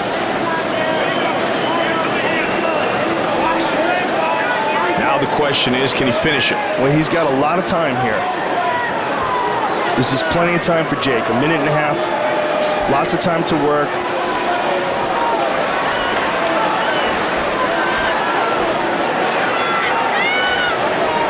He's going to go with an arm triangle here. He's trying to use his head to pin the right arm of Ed Herman down.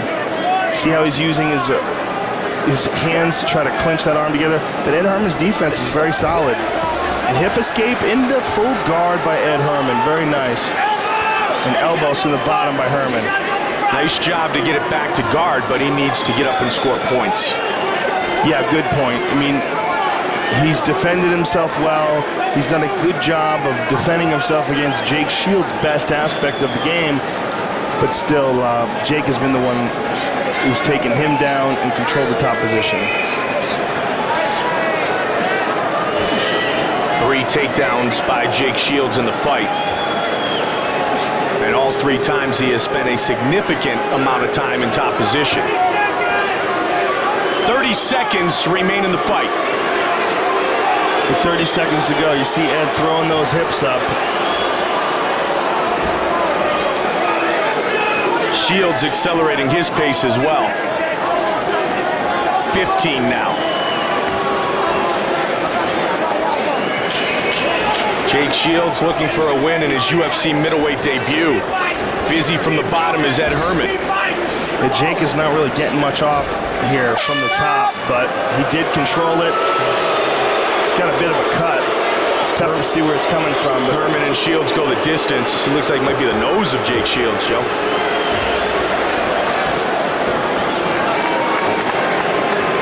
Yeah, it is the nose. You can see he's exhausted. That altitude's not helping anything. Nope.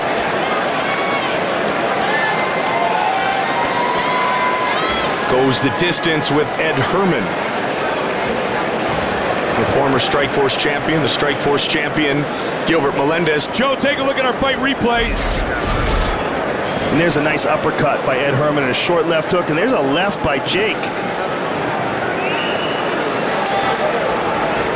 And there's a takedown by Jake Shields into side control, and here he tries to pass. Watch how he passes half guard, and boom, right into mount. Very smooth. Ground and pound from the top by Jake, but was never really able to get anything significant off or come close to a submission. And look at the control in the fight, especially control on the ground was a huge statistic for Jake Shields. Nearly 9 minutes of control in this fight.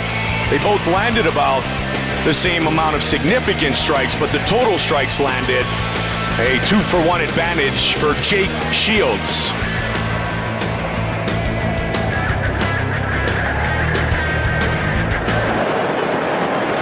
So they go the distance, Herman and Shields. And here's Bruce Buffer. Ladies and gentlemen, after 3 rounds, we go to the judges' scorecards for decision. The judges score this contest 29-28, 30-27, and 30-27. Declaring the winner by unanimous decision, Jake Shields. Shields wins his UFC middleweight debut by unanimous decision. All right, I'm here with the winner, Jake Shields. First of all, Jake, congratulations on your first victory here in the UFC at middleweight. What did it feel like to be here at middleweight and to be fighting here at altitude? Well, fighting at middleweight I like, but the altitude definitely, unfortunately I had to slow my pace down a little bit. It was a little embarrassing, but I had to slow down a little bit, and Ed's a heck of a physical. I think he's a way underrated fighter. So props to Ed Herman for giving a great fight, and hopefully next time it won't be at altitude, we can come to a different level and show the fighter I was when I fought Dan Henderson. Were you, the altitude really shocked you? You didn't train here. How much time did you spend up here? No, I was here like 7 days, but if I could do it again, I'd do like 3 weeks. I underestimated it, you know, so. Were you surprised? Lesson, though. Yeah. Were you surprised that Ed initiated a clinching? Yeah and no. He was saying he wanted to stand and dance, that's what I was ready for, but watching his fights, he's a great clincher, so. Not really. He's really physical in there, so. Well, most important, you got the victory. Congratulations to you. Good luck in the middleweight division. Jake Shields, ladies and gentlemen. Thanks, Joe, and thanks, Denver. Jake Shields will be the first to say we still have not seen the real Jake Shields. And now here's Joe with tonight's keys to victory. Speed. I give a distinct speed advantage to Melvin Guillard. He is one of the fastest lightweights, if not one of the fastest fighters in the UFC, period. Submissions. I give the advantage to Cerrone. Cerrone is one of the most versatile fighters in the UFC's lightweight division, and it's one of the reasons why he's such a good striker is because he's not worried about being taken down, has excellent submissions, especially off of his back. Striking. Very, very close, but I give a slight advantage to Cerrone because of the diversity of his attack. Melvin Guillard has outstanding boxing, but Donald Cerrone will throw more elbows, knees, kicks, leg kicks. He has a more diverse striking attack. It is very close, but I give a slight advantage to Cerrone. Another great battle at 155. Always driven, explosive, and entertaining. Cowboy meets the young assassin as Donald Cerrone fights Melvin Guillard. Donald Cerrone and Melvin Guillard will go to war once the octagon door closes. The winner will emerge at the top of the heap of the 155-pound contenders. Good takedown. And just pounds him out. And again with the left. Wow. My goal is to win and win impressively. I'm gonna knock him out. Slugfest here. It's all over. Wow. The best talent pool in mixed martial arts, and these two guys are true standouts. Y'all want to see fireworks? It's going down. Donald Cerrone chokes out Paul Kelly. It's all over. I believe Melvin is most vulnerable, A, to the body. Wow. B, to leg kicks. Oh, he's in big trouble. And C, gonna get submitted. That's it. It is all over. Outstanding. It's always my game plan to go out and strike first. You know, I want to strike first and strike hard. Melvin Guillard with a violent right. I'm gonna try and stand. I like to stand and throw down. So if Melvin wants to bang, let's bang. I love it. It will definitely be rewarding to knock him out. Oh, my goodness. I'm gonna hit him more because I know where he's weak. I'm gonna go out there and I'm gonna big brother his ass. Goes to the head, big left hand. Wow. I can end the fight at any second. I'm gonna knock Cowboy out. At UFC 150, I will be victorious. And there it is. Oh, he caught him with a big kick there. Unbelievable.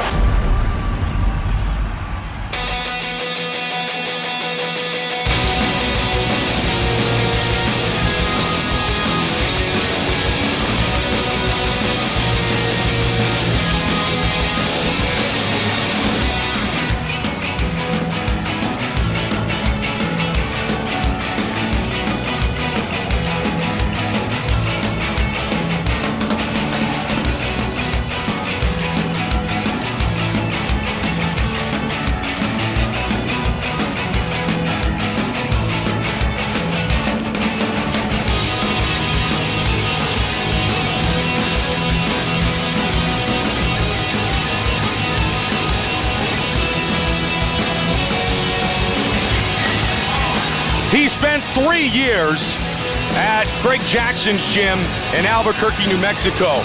The young assassin Melvin Guillard said, "I love Coach Greg. He is very close with me still to this day. He helped me work through so many things and become a true professional in the sport of mixed martial arts." That said, he followed his good friend Rashad Evans to South Florida to train with the Black Zillions. And now he battles the man he used to train with 3 to 4 times a week, a man who he is still good friends with in Donald Cerrone. In fact, their birthdays are 1 day apart. Well, it's a very interesting contest, especially when you consider all the things that Donald Cerrone's been saying about their training sessions. Does that mean anything when they get into the octagon? Not necessarily, because a guy like Melvin Guillard can knock anyone out. There's no question about it. And if Donald wants to fight this fight on the feet, it is possible that Melvin can catch him. But by all accounts, and Melvin's not disputing this, Donald was the victorious man when they were inside the gym. He has said, though, as well, that when you spar, you don't spar to knock people out. You spar to get better, both of you guys. You don't spar to hurt people. Tonight, he's going to look to knock out Donald Cerrone, and he feels that will bring a different outcome than the many sparring sessions inside Jackson's gym. He has really worked on his kickboxing style, going from the American boxing style to more the Dutch kickboxing style, with Henry Hooft working his striking with the Black Zillions. And that's something we should look out for tonight in Melvin Guillard's attack. 47 wins as a professional fighter for 29-year-old Melvin Guillard. Guillard just fought in July when the opportunity to fight Donald Cerrone tonight came forward. He was ready to take the fight. They called each other. They said, "Let's do it." And here we go this evening. Melvin Guillard set to battle Donald Cowboy Cerrone.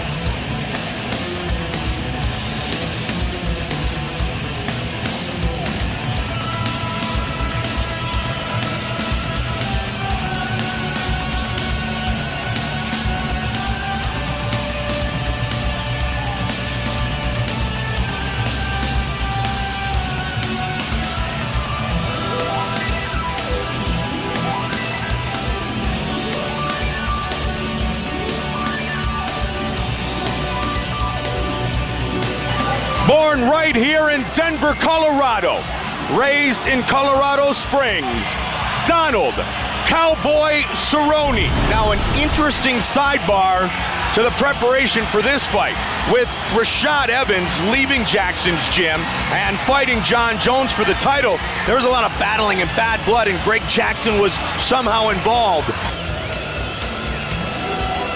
An interesting side note is that he left Greg Jackson's gym and spent a month in Vail, Colorado, getting ready for tonight's fight with Melvin Guillard. Just wanted to avoid any potential controversy.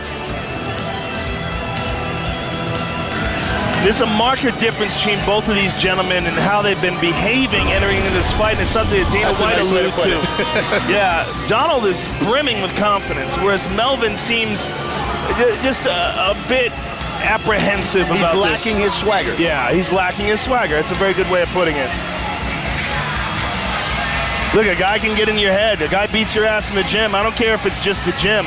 A guy can get in your head. It doesn't mean that Melvin can't connect with one of those lightning bolt right hands of his and change the whole game, especially if Donald comes into this fight overconfident.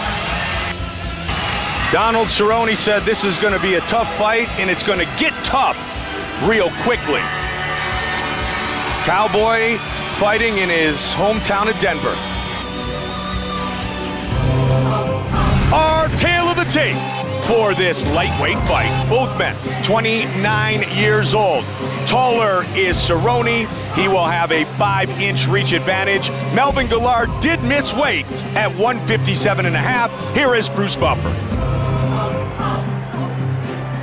Ladies and gentlemen, this is the co-main event of the evening.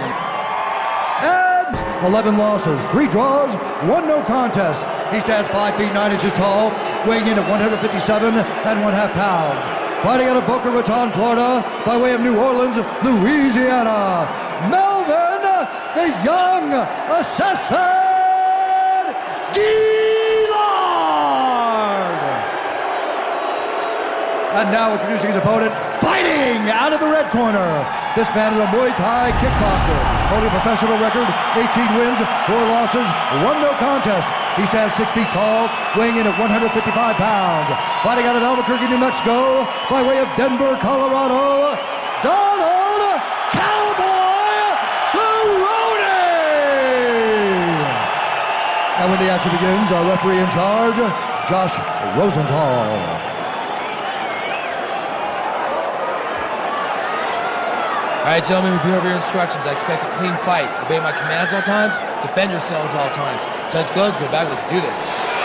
They are set to go to battle in our co-main event of the evening.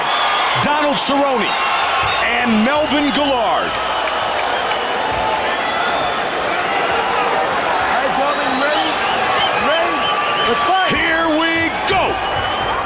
So many leg kicks thrown by Cerrone. And he goes with a head kick early. Oh! Caught him with the counter left.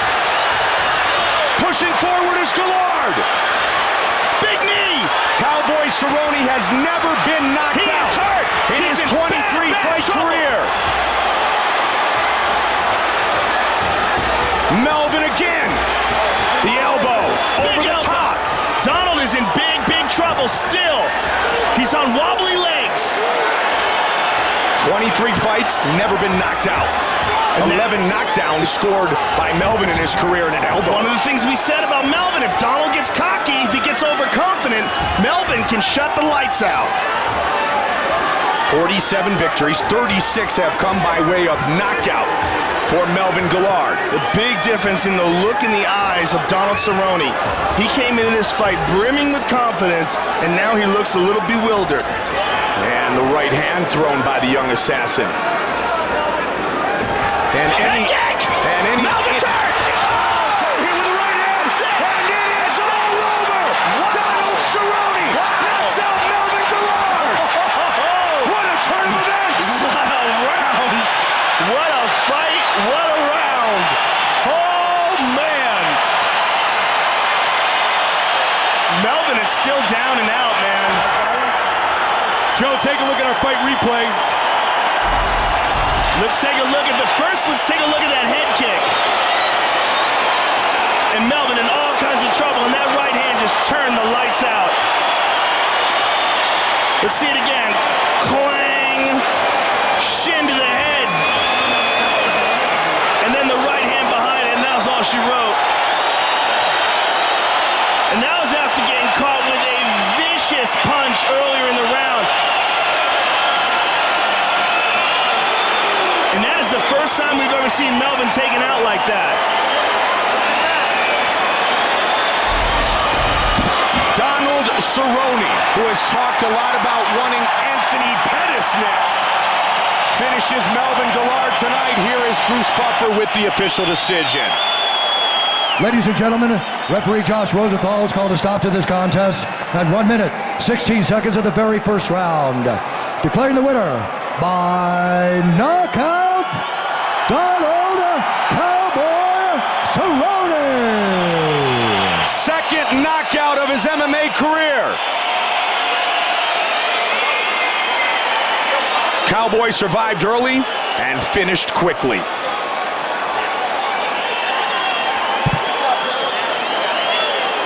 And here's Joe. All right, I'm in with the winner, Donald Cowboy Cerrone.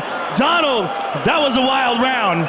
Yeah, I came in a little aggressive, and I know he hits very hard, and I was like, oh, so it was good, man, yeah. Let's take a look at that first punch you got clipped with, and tell me, what were you thinking? It was a left hook. What were you thinking after you got hit with this? Here comes the knee, and it did, and that's what happened, so yeah. I knew it was coming. He throws vicious knees, and just no curves, no quit, baby. Just go to the end. How long was it before you felt right again after that shot? Right now. Right now? Now let's look at the end of the fight. You caught him with a high kick coming off the left leg. That's the knockout. But right before that, you caught him with a kick that really stunned him. And for your record, I was going for a rear naked choke right there, not going to finish, so. Here's the kick. Yeah, I glanced him, luckily. Well, listen, man, you came into this fight brimming with confidence. It was a spectacular round, a spectacular finish. Congratulations on an awesome victory. Yeah, Denver! Donald Cowboy Cerrone, ladies and gentlemen. Denver, Colorado, the birthplace of Donald Cerrone 29 years ago. And Cerrone wins by knockout, the second knockout of his MMA career. 19th victory. He goes to 6-1 in the UFC. Anthony Pettis recovering from the shoulder. Nate Diaz waiting in line for Frankie Edgar and Benson Henderson to battle again. The fight was close, it was controversial, and, I did think I won the fight.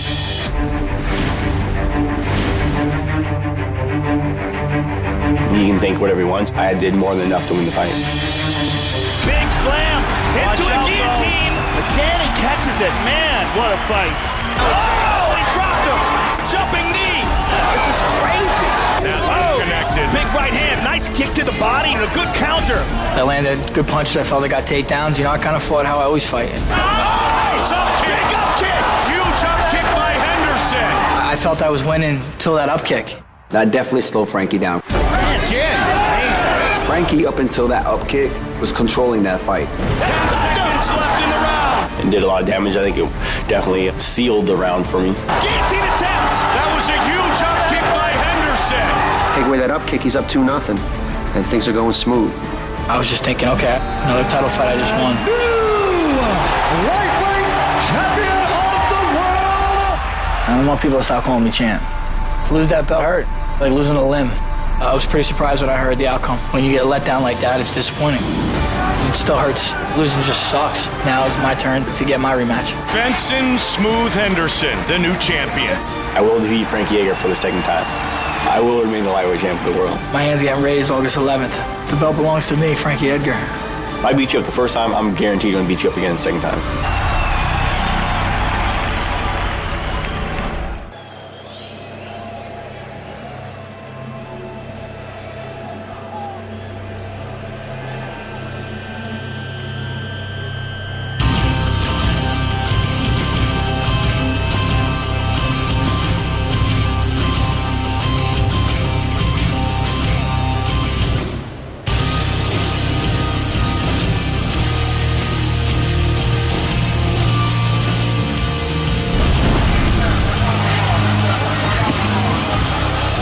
He is in a hurry to get the rematch started. And as you mentioned earlier, Joe, he was all business at the official weigh-ins, ready to get off before you almost got your chance to ask the question. Yeah, he is amped up, man. He ran up to the weigh-ins, ran here to the octagon. And if you look at Frankie physically, Mike, it looks like he's packed on some mass. It looks like he's physically larger than he was when he faced Benson the first fight. I think he has adjusted his weight. I think he's packed on some muscle for this fight. All that talk of 145, he got tired of it, so he just went to the weight room. Frankie, the answer, Edgar. Maybe the best conditioned fighter in the UFC, and it's one of the reasons why he's able to recover from such devastating rounds, like the first and second, the first round with Gray Maynard in the second fight, and the first round in the third fight with Gray Maynard. The only UFC fighter to survive 3 knockdowns in one fight, let alone one round. His average fight time is over 17 minutes. That is the longest in UFC history, and he is just 56 seconds behind Clay Guida for logging the most fight time at 155 inside the octagon.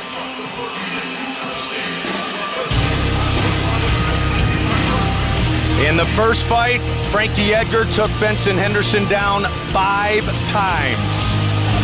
Tonight, though, Henderson walks in with the belt.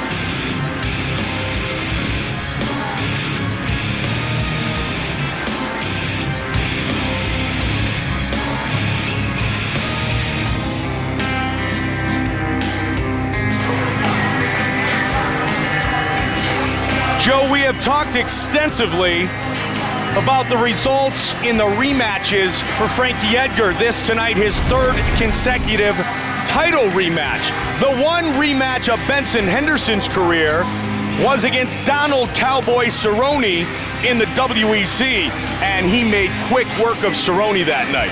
Finished him with a guillotine choke.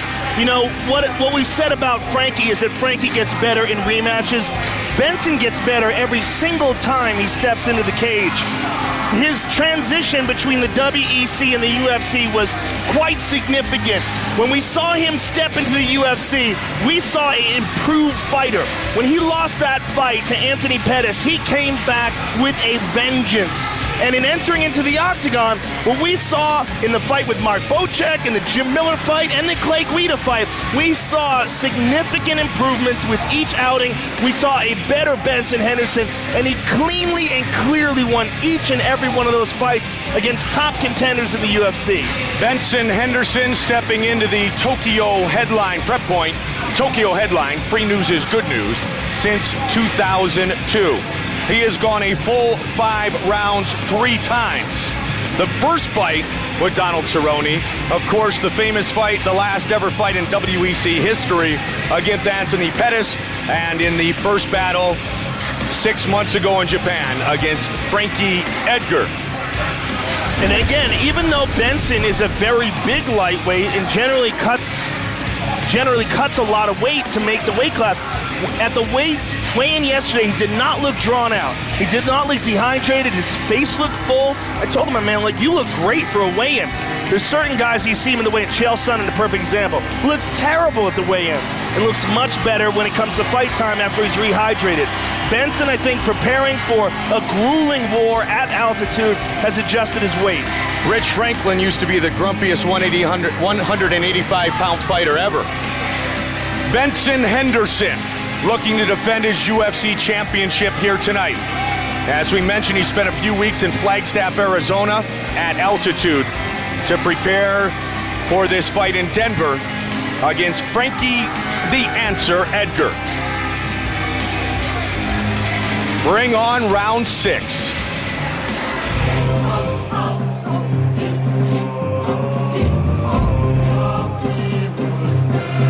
Our tale of the tape for this, our main event of the evening. The champion is 28.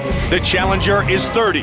Benson Henderson, 3 inches taller. He will have a 2-inch reach advantage. With the official introductions, Bruce Buffer. Ladies and gentlemen, this is the main event of the evening.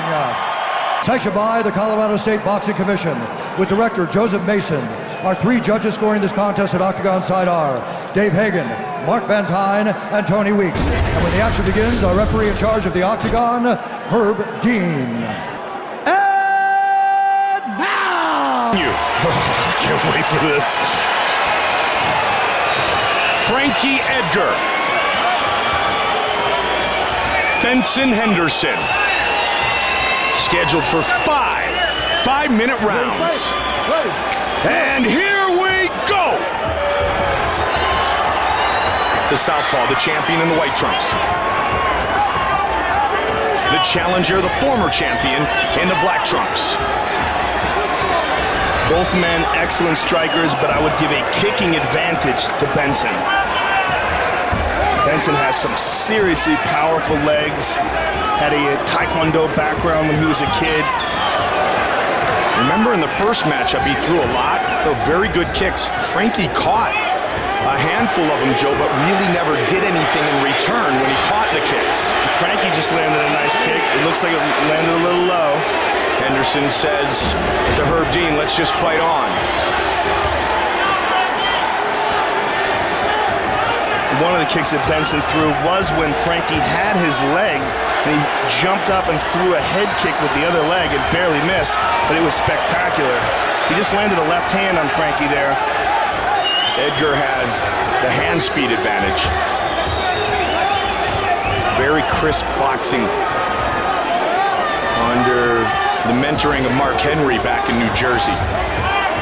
Ricardo Almeida, one of his co-head trainers as well. Nice leg kick. Caught Frankie a little off balance there.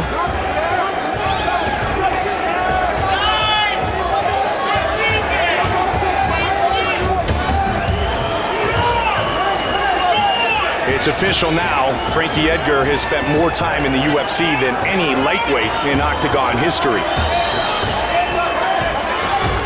There's again that nice leg kick by Benson, attacking that front leg. Switching to the orthodox stance, but he almost got clipped. Good counter right there. Good timing.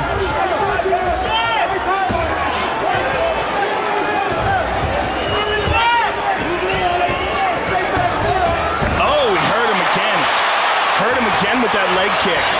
And here's a scramble, mad scramble. You talked about the effectiveness of the leg kicks of Henderson. Frankie has the foot, though, of Benson, and that's what saved him there. He kept a hold of that ankle and controlled the base of Benson. Good start for the champion, though. Edgar's movement can be so dynamic. Well, you know what? Benson keeps attacking that calf. He's kicked him low 3 times in that calf, and that's going to significantly hamper his movement.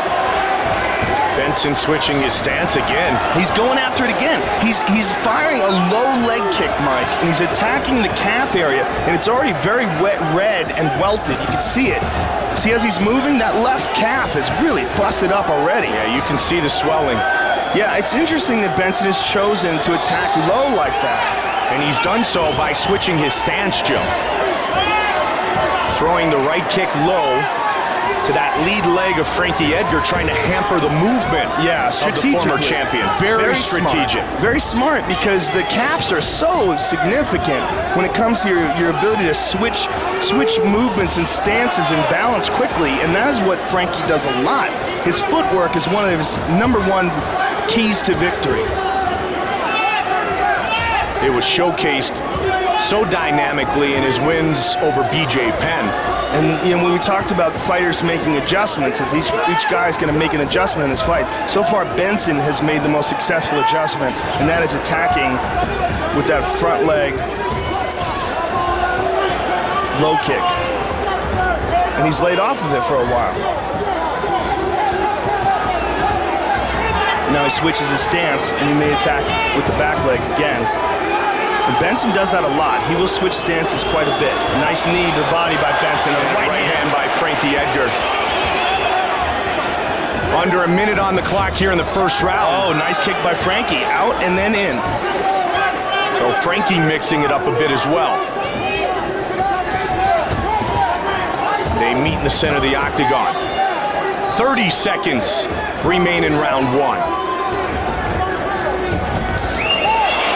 one, and takedown.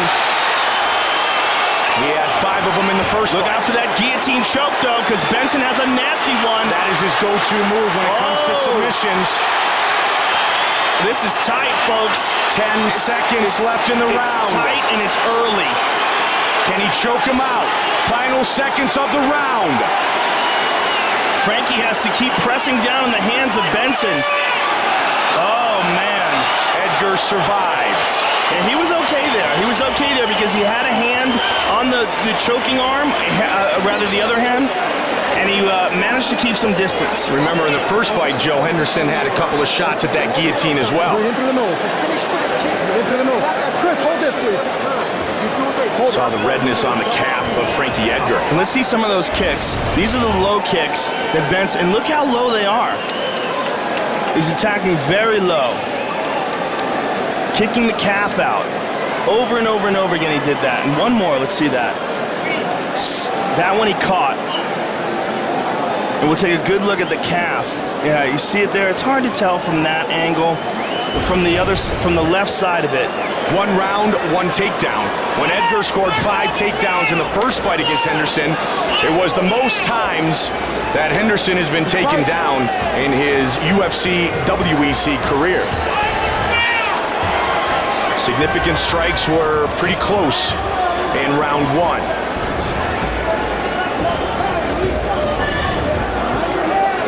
(12-8) advantage champion. Yeah, significant strikes were very close, but if you had to look at the events of the round, the big events were the low kicks by Benson and the guillotine choke at the end of the round. And there it is again, attacking with that really strong low kick to the calf, and now that calf is really busted up. It is a bright red now. A new twist to the attack of Benson Henderson, and it's been effective so far tonight. Well, that's the thing we said about him. He's always improving. He's not just training for a fight. He's in training to improve himself as a martial artist. As is Frankie. I like how he tapped low there and went high to the face.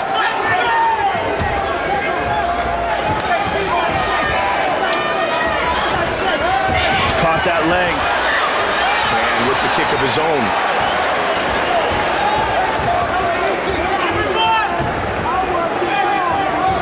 See if Henderson goes to that low kick again. He hasn't done it from this stance, though. He's done it from this stance. He changes from his traditional southpaw stance. And see if Frankie can check one of these. And Frankie changes his stance there. Benson switches up a lot. He sure does. I think a lot of that is also because of the Taekwondo background. Taekwondo fighters switch up more than any other style. They're constantly switching their legs. Henderson, a black belt in Taekwondo. An axe kick, right when we said that. Very rare do you see that in the octagon. He has powerful leg kicks. And he is landing at a high rate. But his legs are huge. Yeah. You look at the size of the muscles. muscles Looks like a in his football legs. player. Yeah. Oh, again, throws that low kick. Frankie got a hold of the leg, but couldn't do anything in return. Want to grab the leg and come with that straight right. There's the uppercut. Quick right hand thrown by Edgar. Edgar scores the knockdown here in round 2. He hurt him with that right hand, Mike, and he's holding on to the front choke.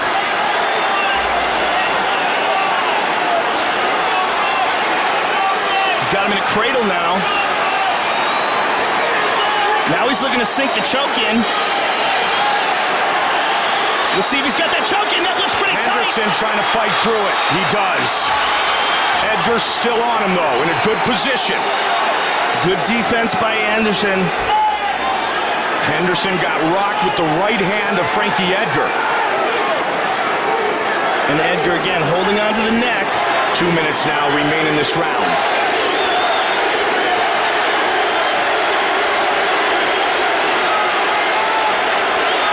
Henderson trying to get back up to his feet. Edgar fought off the guillotine attempt at the end of round 1. Now he's looking to sink in his own submission here. And Henderson, notice how he keeps putting that hand down the ground? That hand will not allow Frankie Edgar to hit him with a knee. Frankie hit him with a knee when he was touching with one of his fingers, and you see him look up and complain at the referee. This is a weird little game that fighters play. I don't particularly like this aspect of fighting. With that hand down, Henderson considered a grounded opponent. And Frankie is bleeding out of his face, Mike. I don't know what hit him. Frankie's had so much damage done to that nose, Joe. Still maybe suffering a bit from a deviated septum, and some of his training partners and management said if he gets tapped there, he often will bleed from the nose. So sometimes it's worse than it actually appears to be. Looks worse for sure. And chance back up. Henderson is free. But a big right hand by Frankie Edgar. Look the at most significant strike here. Look at the stance. Yeah, kicks. He completely shifted his stance to throw kicks.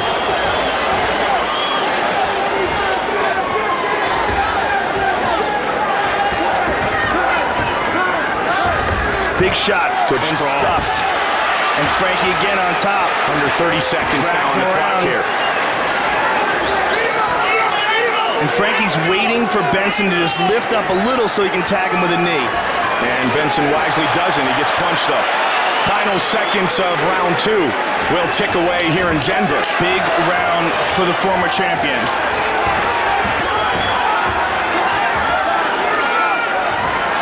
Oh, big kick to the body. Let the battle continue.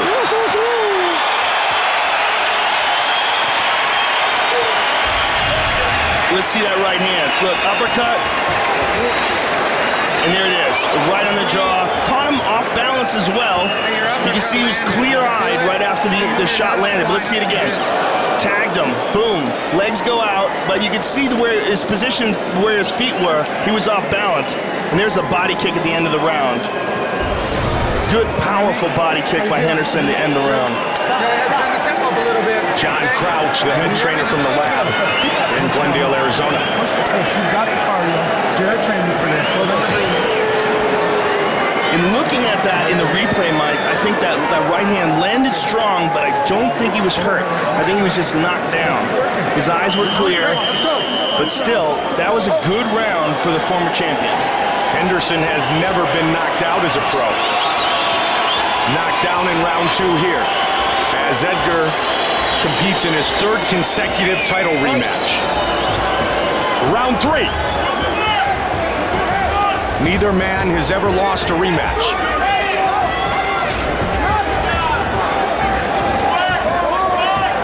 See, Frankie jumped there because he knew that Benson was getting ready to throw a kick. And he did, looking for the head. Strong kick thrown. Man. Significant strikes becoming so much closer now. There's a big difference between the power of the kicks, man. Huge difference. When Henderson hits Frankie, Frankie's whole body moves.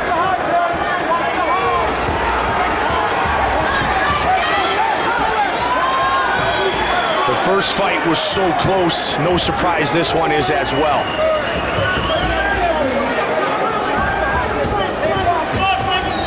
Henderson came with the right hand. Frankie was able to slip underneath. And the knee. Good knee by Henderson.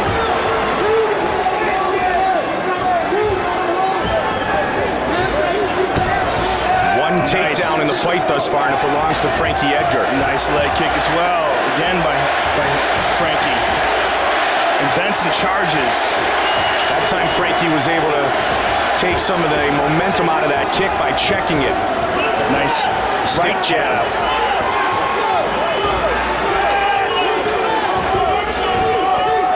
Round 3 of the rematch for the UFC Lightweight Championship. Ben Henderson, the southpaw in the white trunks, the former champion Frankie Edgar. So outstanding, Joe, with his counter-punching. And Frankie's doing a good job of ducking under those punches and throwing right hands to the body. Frankie Edgar, good kick to the body by Frankie. Has been into the championship rounds 5 times in his career. He's gone the 5-round distance 4 times. Of course, he finished Gray Maynard in the 4th round in their rematch.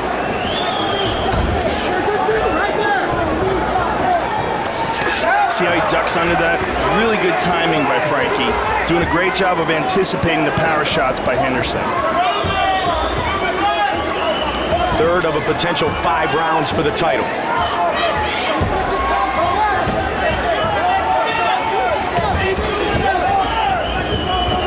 See, these rounds are the most dangerous rounds, where nothing significant happens, because, man, who knows who got that right? Who slides with that 10-9, right? Yeah, and it could be either fighter sometimes. It's so subjective. And it could be one shot. If either guy could land one clean shot, they could steal the whole round when a fight is like this. In a battle when Henderson was the man on top near the end of the first, in such a good second round turned in by Edgar. Yeah, we're essentially looking at an even fight right now. Absolutely. 1:45 on the clock here in the third. Good kick by Frankie. That could be it. That one hard leg kick could be it, unless Benson lands something else in this next minute and a half. This is it's that crazy when you have a really close fight like this. And there's another one. I like how he set that one up. Yeah. Oh, this is a powerful kick by Benson, but caught by Frankie. And Frankie answers with the kick of his own. Again, he grabs the leg. And the first time he was catching the kicks but not firing back. Tonight, Frankie Edgar is firing back when he catches the lead leg of Benson Henderson. That is his adjustment. Yep. Henderson's camp saying, yeah, so what? He caught the kicks, he didn't do anything. Obviously, Edgar was listening. And again, Edgar ducks under the punches and rips the body. Under a minute now left in the third round.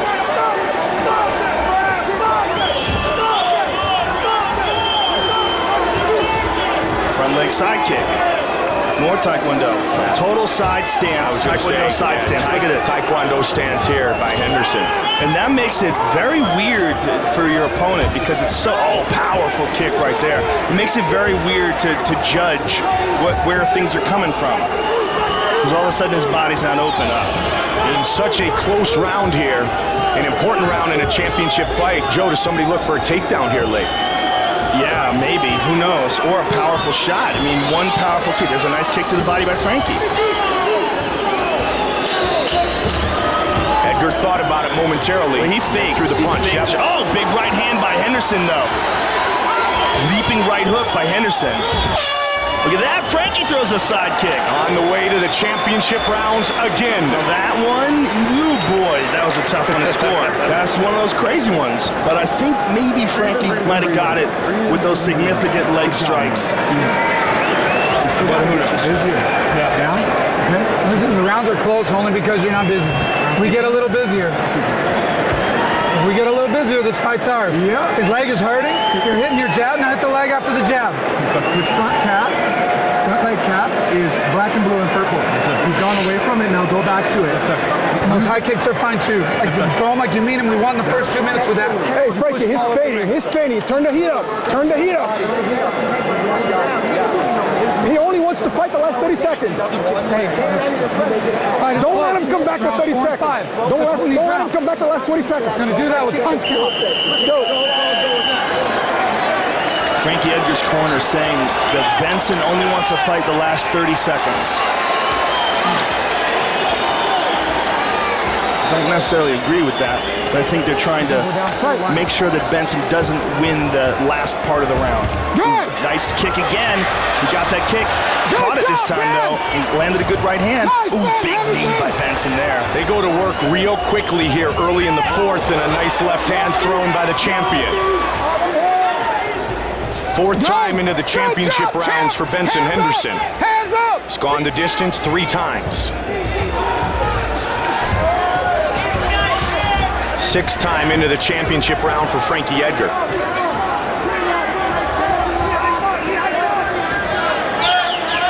Oh, again, that was a hard one. Very hard to the calf. Went the 5-round distance against BJ Penn, both times. Maynard the first, and of course in the fight in February in Japan against Henderson. Check that one.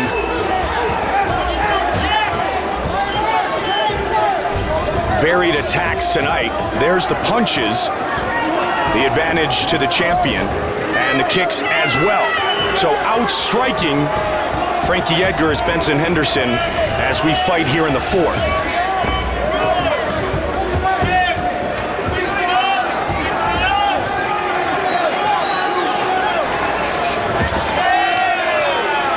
Combination followed by the leg kick by Edgar. He took him down.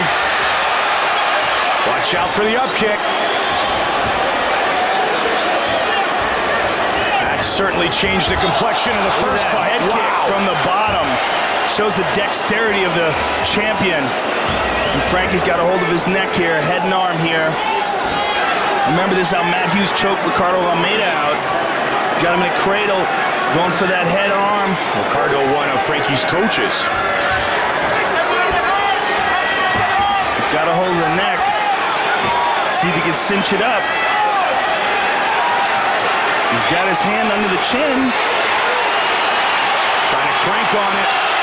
He's leaning into him. This is a good position for Frankie to lean into him here and really test the champion. Put a knee to the body of Henderson. Staying heavy on him, using his wrestling. Henderson is up. He is so tough to submit. Oh, yeah. Well, you know, the guillotine is his specialty as well. And if you're good at landing it or attacking with it, you're also probably good at defending it because you know what it takes to cinch it up. Frankie's never been submitted. Good right hand counter by Frankie.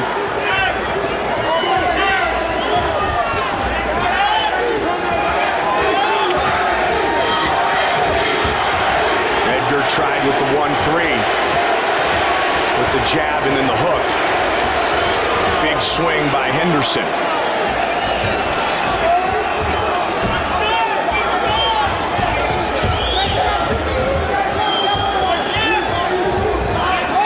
The up kick late in the second round of the first fight changed the complexion of the battle in Tokyo.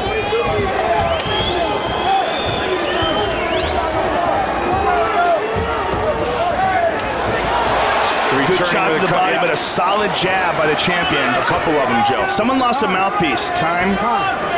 It's Frankie.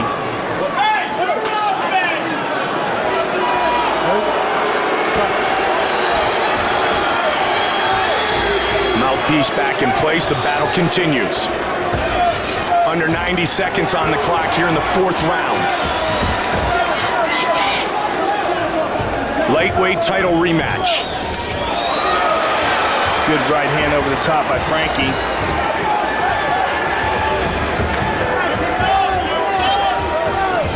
Nice leg kick by Frankie.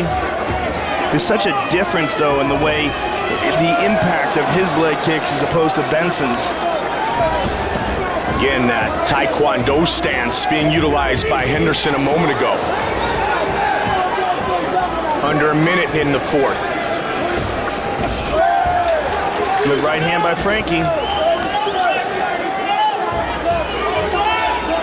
Frankie Edgar looking to pass Sam Stout for the most significant strikes landed in lightweight history. Edgar has landed 730 and counting as he moves into the top spot. He caught that kick again. But Henderson able to push forward. Henderson said, let's go, 20 seconds. Good jab by Frankie. 15. Round 4. Good right hand by Frankie. Counter right landed. Caught that kick and landed a kick of his own. 5 minutes remain. Man, who's winning this fight, Mike Goldberg? Because I don't know. Look at this kick from the bottom. This is the dexterity of Benson Henderson. Look at this again. Look at that, man. Didn't really land hard, but it did land. And there's a nice shot to the body. And that's where he lost his mouthpiece. Just fell out here. Look at this counter right hand. Rocked him back. You understand me? They're too close. They're too close. I have to say, I think Frankie might have got that round. He might have edged that round. Keep your hands up. Let's push him against the cage. Don't double. But these are very close rounds, no question. I'd say we're real clear about 1 and 2. 1 to the champion, 2 to Frankie. 3 and 4 is like, man, I think Frankie won those rounds, but he might not have. It would be a real good idea for one of these men to just finish their opponent and leave no doubt in the minds of the judges or the MMA fans around the world. They want to get round 5 started. 5 minutes remain in this fight. This is an incredibly close fight. Much like the Benson Henderson-Anthony Pettis fight going into the 5th round Good of right the hand WEC. there. Right hand there by Edgar. When Pettis landed the Showtime kick.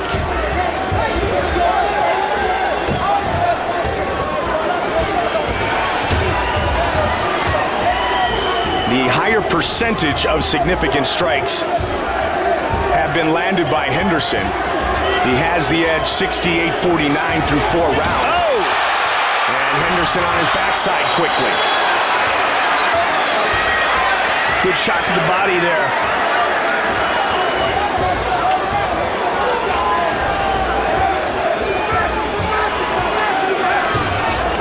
Again, good speed, ducking under the punches of Henderson and attacking the body. Nice. Under 4.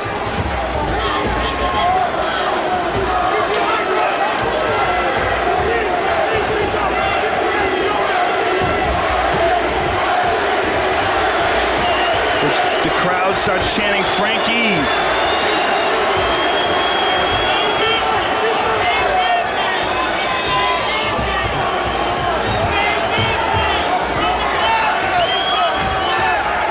Under 3.5 now. Can someone make a definitive statement here in the 5th?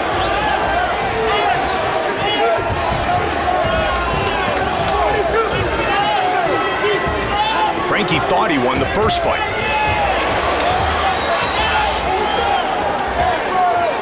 Three minutes left.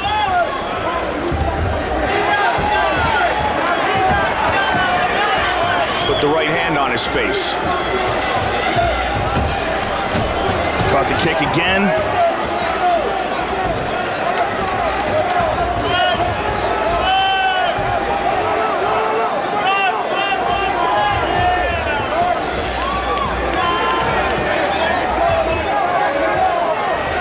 We have reached the midway point of the 5th and final round. Benson is kind of waiting on Frankie a little bit here. Now he's moving forward. He was much more aggressive early. Well, I think he doesn't want to get countered. That counter right may have changed the attack of Benson Henderson. The one that knocked him down earlier in the fight. Looking for the uppercut. 2 minutes left.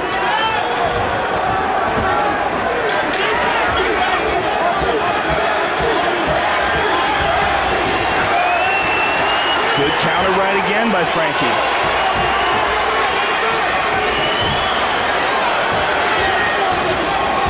And again, Frankie lands on the break. You can tell that is the one adjustment that Frankie has made. On every break, he has thrown and landed many significant strikes. And he's also landing a lot to the body, Mike. A lot of right hands ducking under Benson's punches. Oh, nice leg kick by Frankie.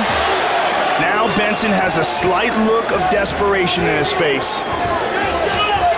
115. He knows that that was a significant strike. Will Henderson defend? Or will Frankie become the 2-time UFC lightweight champion? Good kick by Benson, but Frankie caught it. Under a minute. Remains in this championship fight. And again, rips to the body, ducks under the punches. The speed advantage to the challenger. Quick look at the clock by Edgar. Oh, good left hand by the champion. Good left hand by the champion. Frankie has to adjust his mouthpiece. 30 seconds remain. Again, right hands by Frankie. And Frankie able to slip out of the way of the punches from Henderson. 20 seconds. Head kick, he missed. Frankie slipped. Oh, what's in the face? 10 seconds left.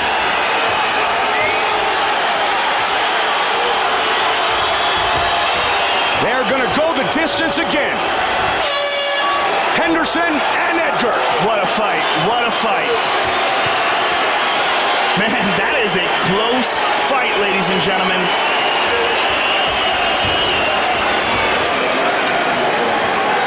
Who knows how that round was scored? I mean, Benson did land that head kick towards the end, but Frankie outstruck him for most of the fight, or most of the round, rather. Great fight. But who knows? That is a who knows.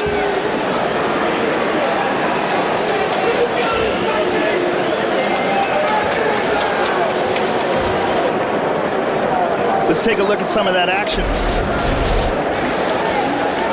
And there's the early kicks by Benson in the first round. Landed a lot of significant leg kicks. And there's a big right hand by Frankie in the second round. And there's that crazy head kick from the bottom by Benson. And there's a right hand by Frankie.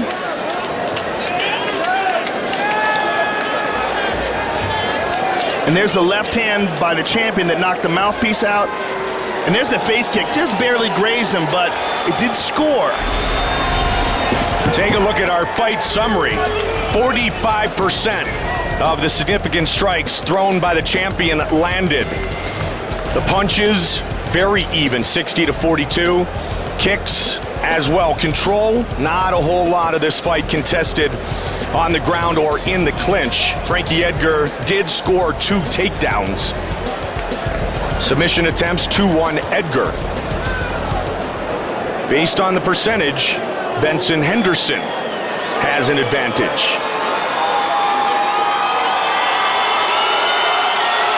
But as we await the judge's decision, who knows for sure?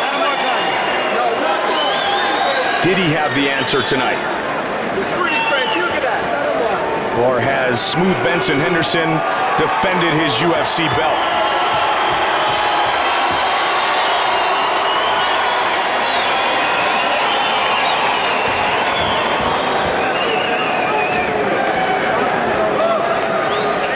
Nearly 6 months since they first went the distance in Japan. They fight for 25 minutes once again.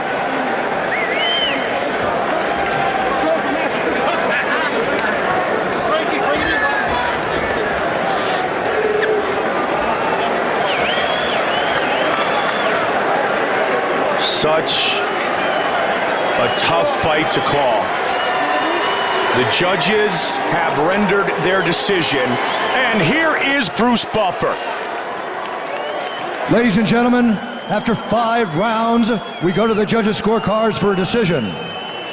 Judge Tony Weeks scores it 49-46, Edgar.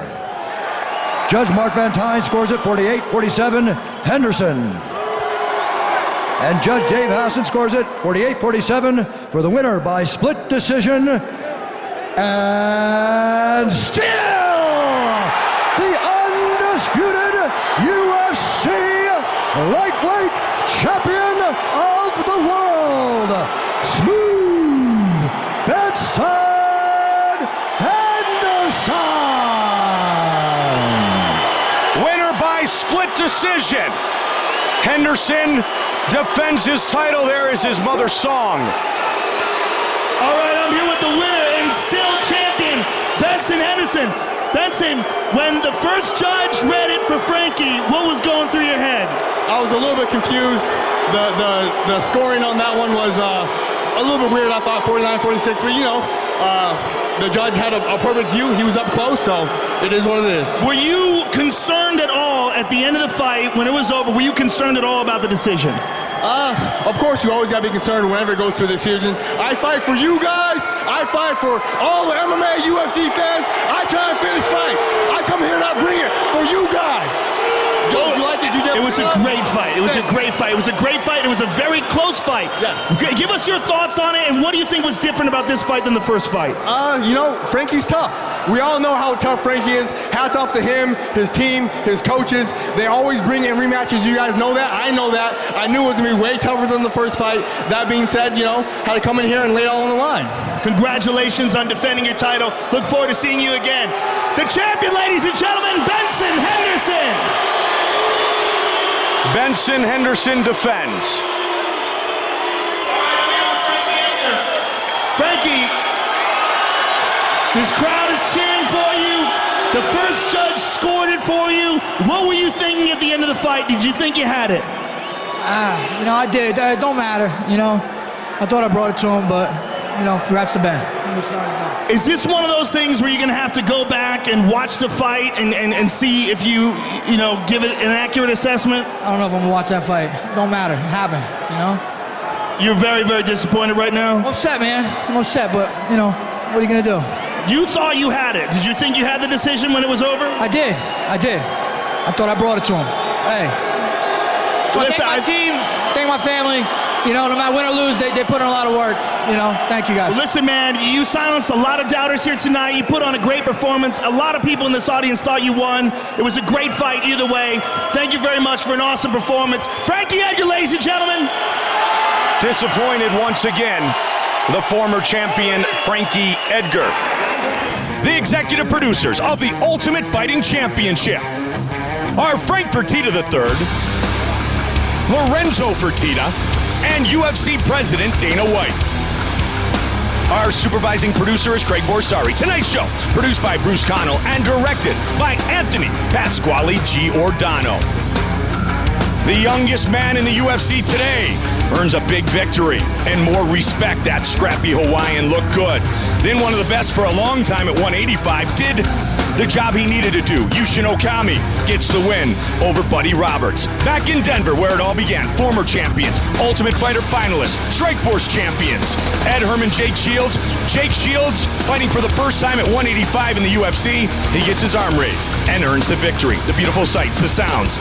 The native of Denver, Donald Cowboy Cerrone, fighting his former training partner and his good buddy. He got clipped early, but then in the end, it was Donald Cerrone who clipped Melvin Gillard with a head kick and finished him with a right hand, winning in Denver.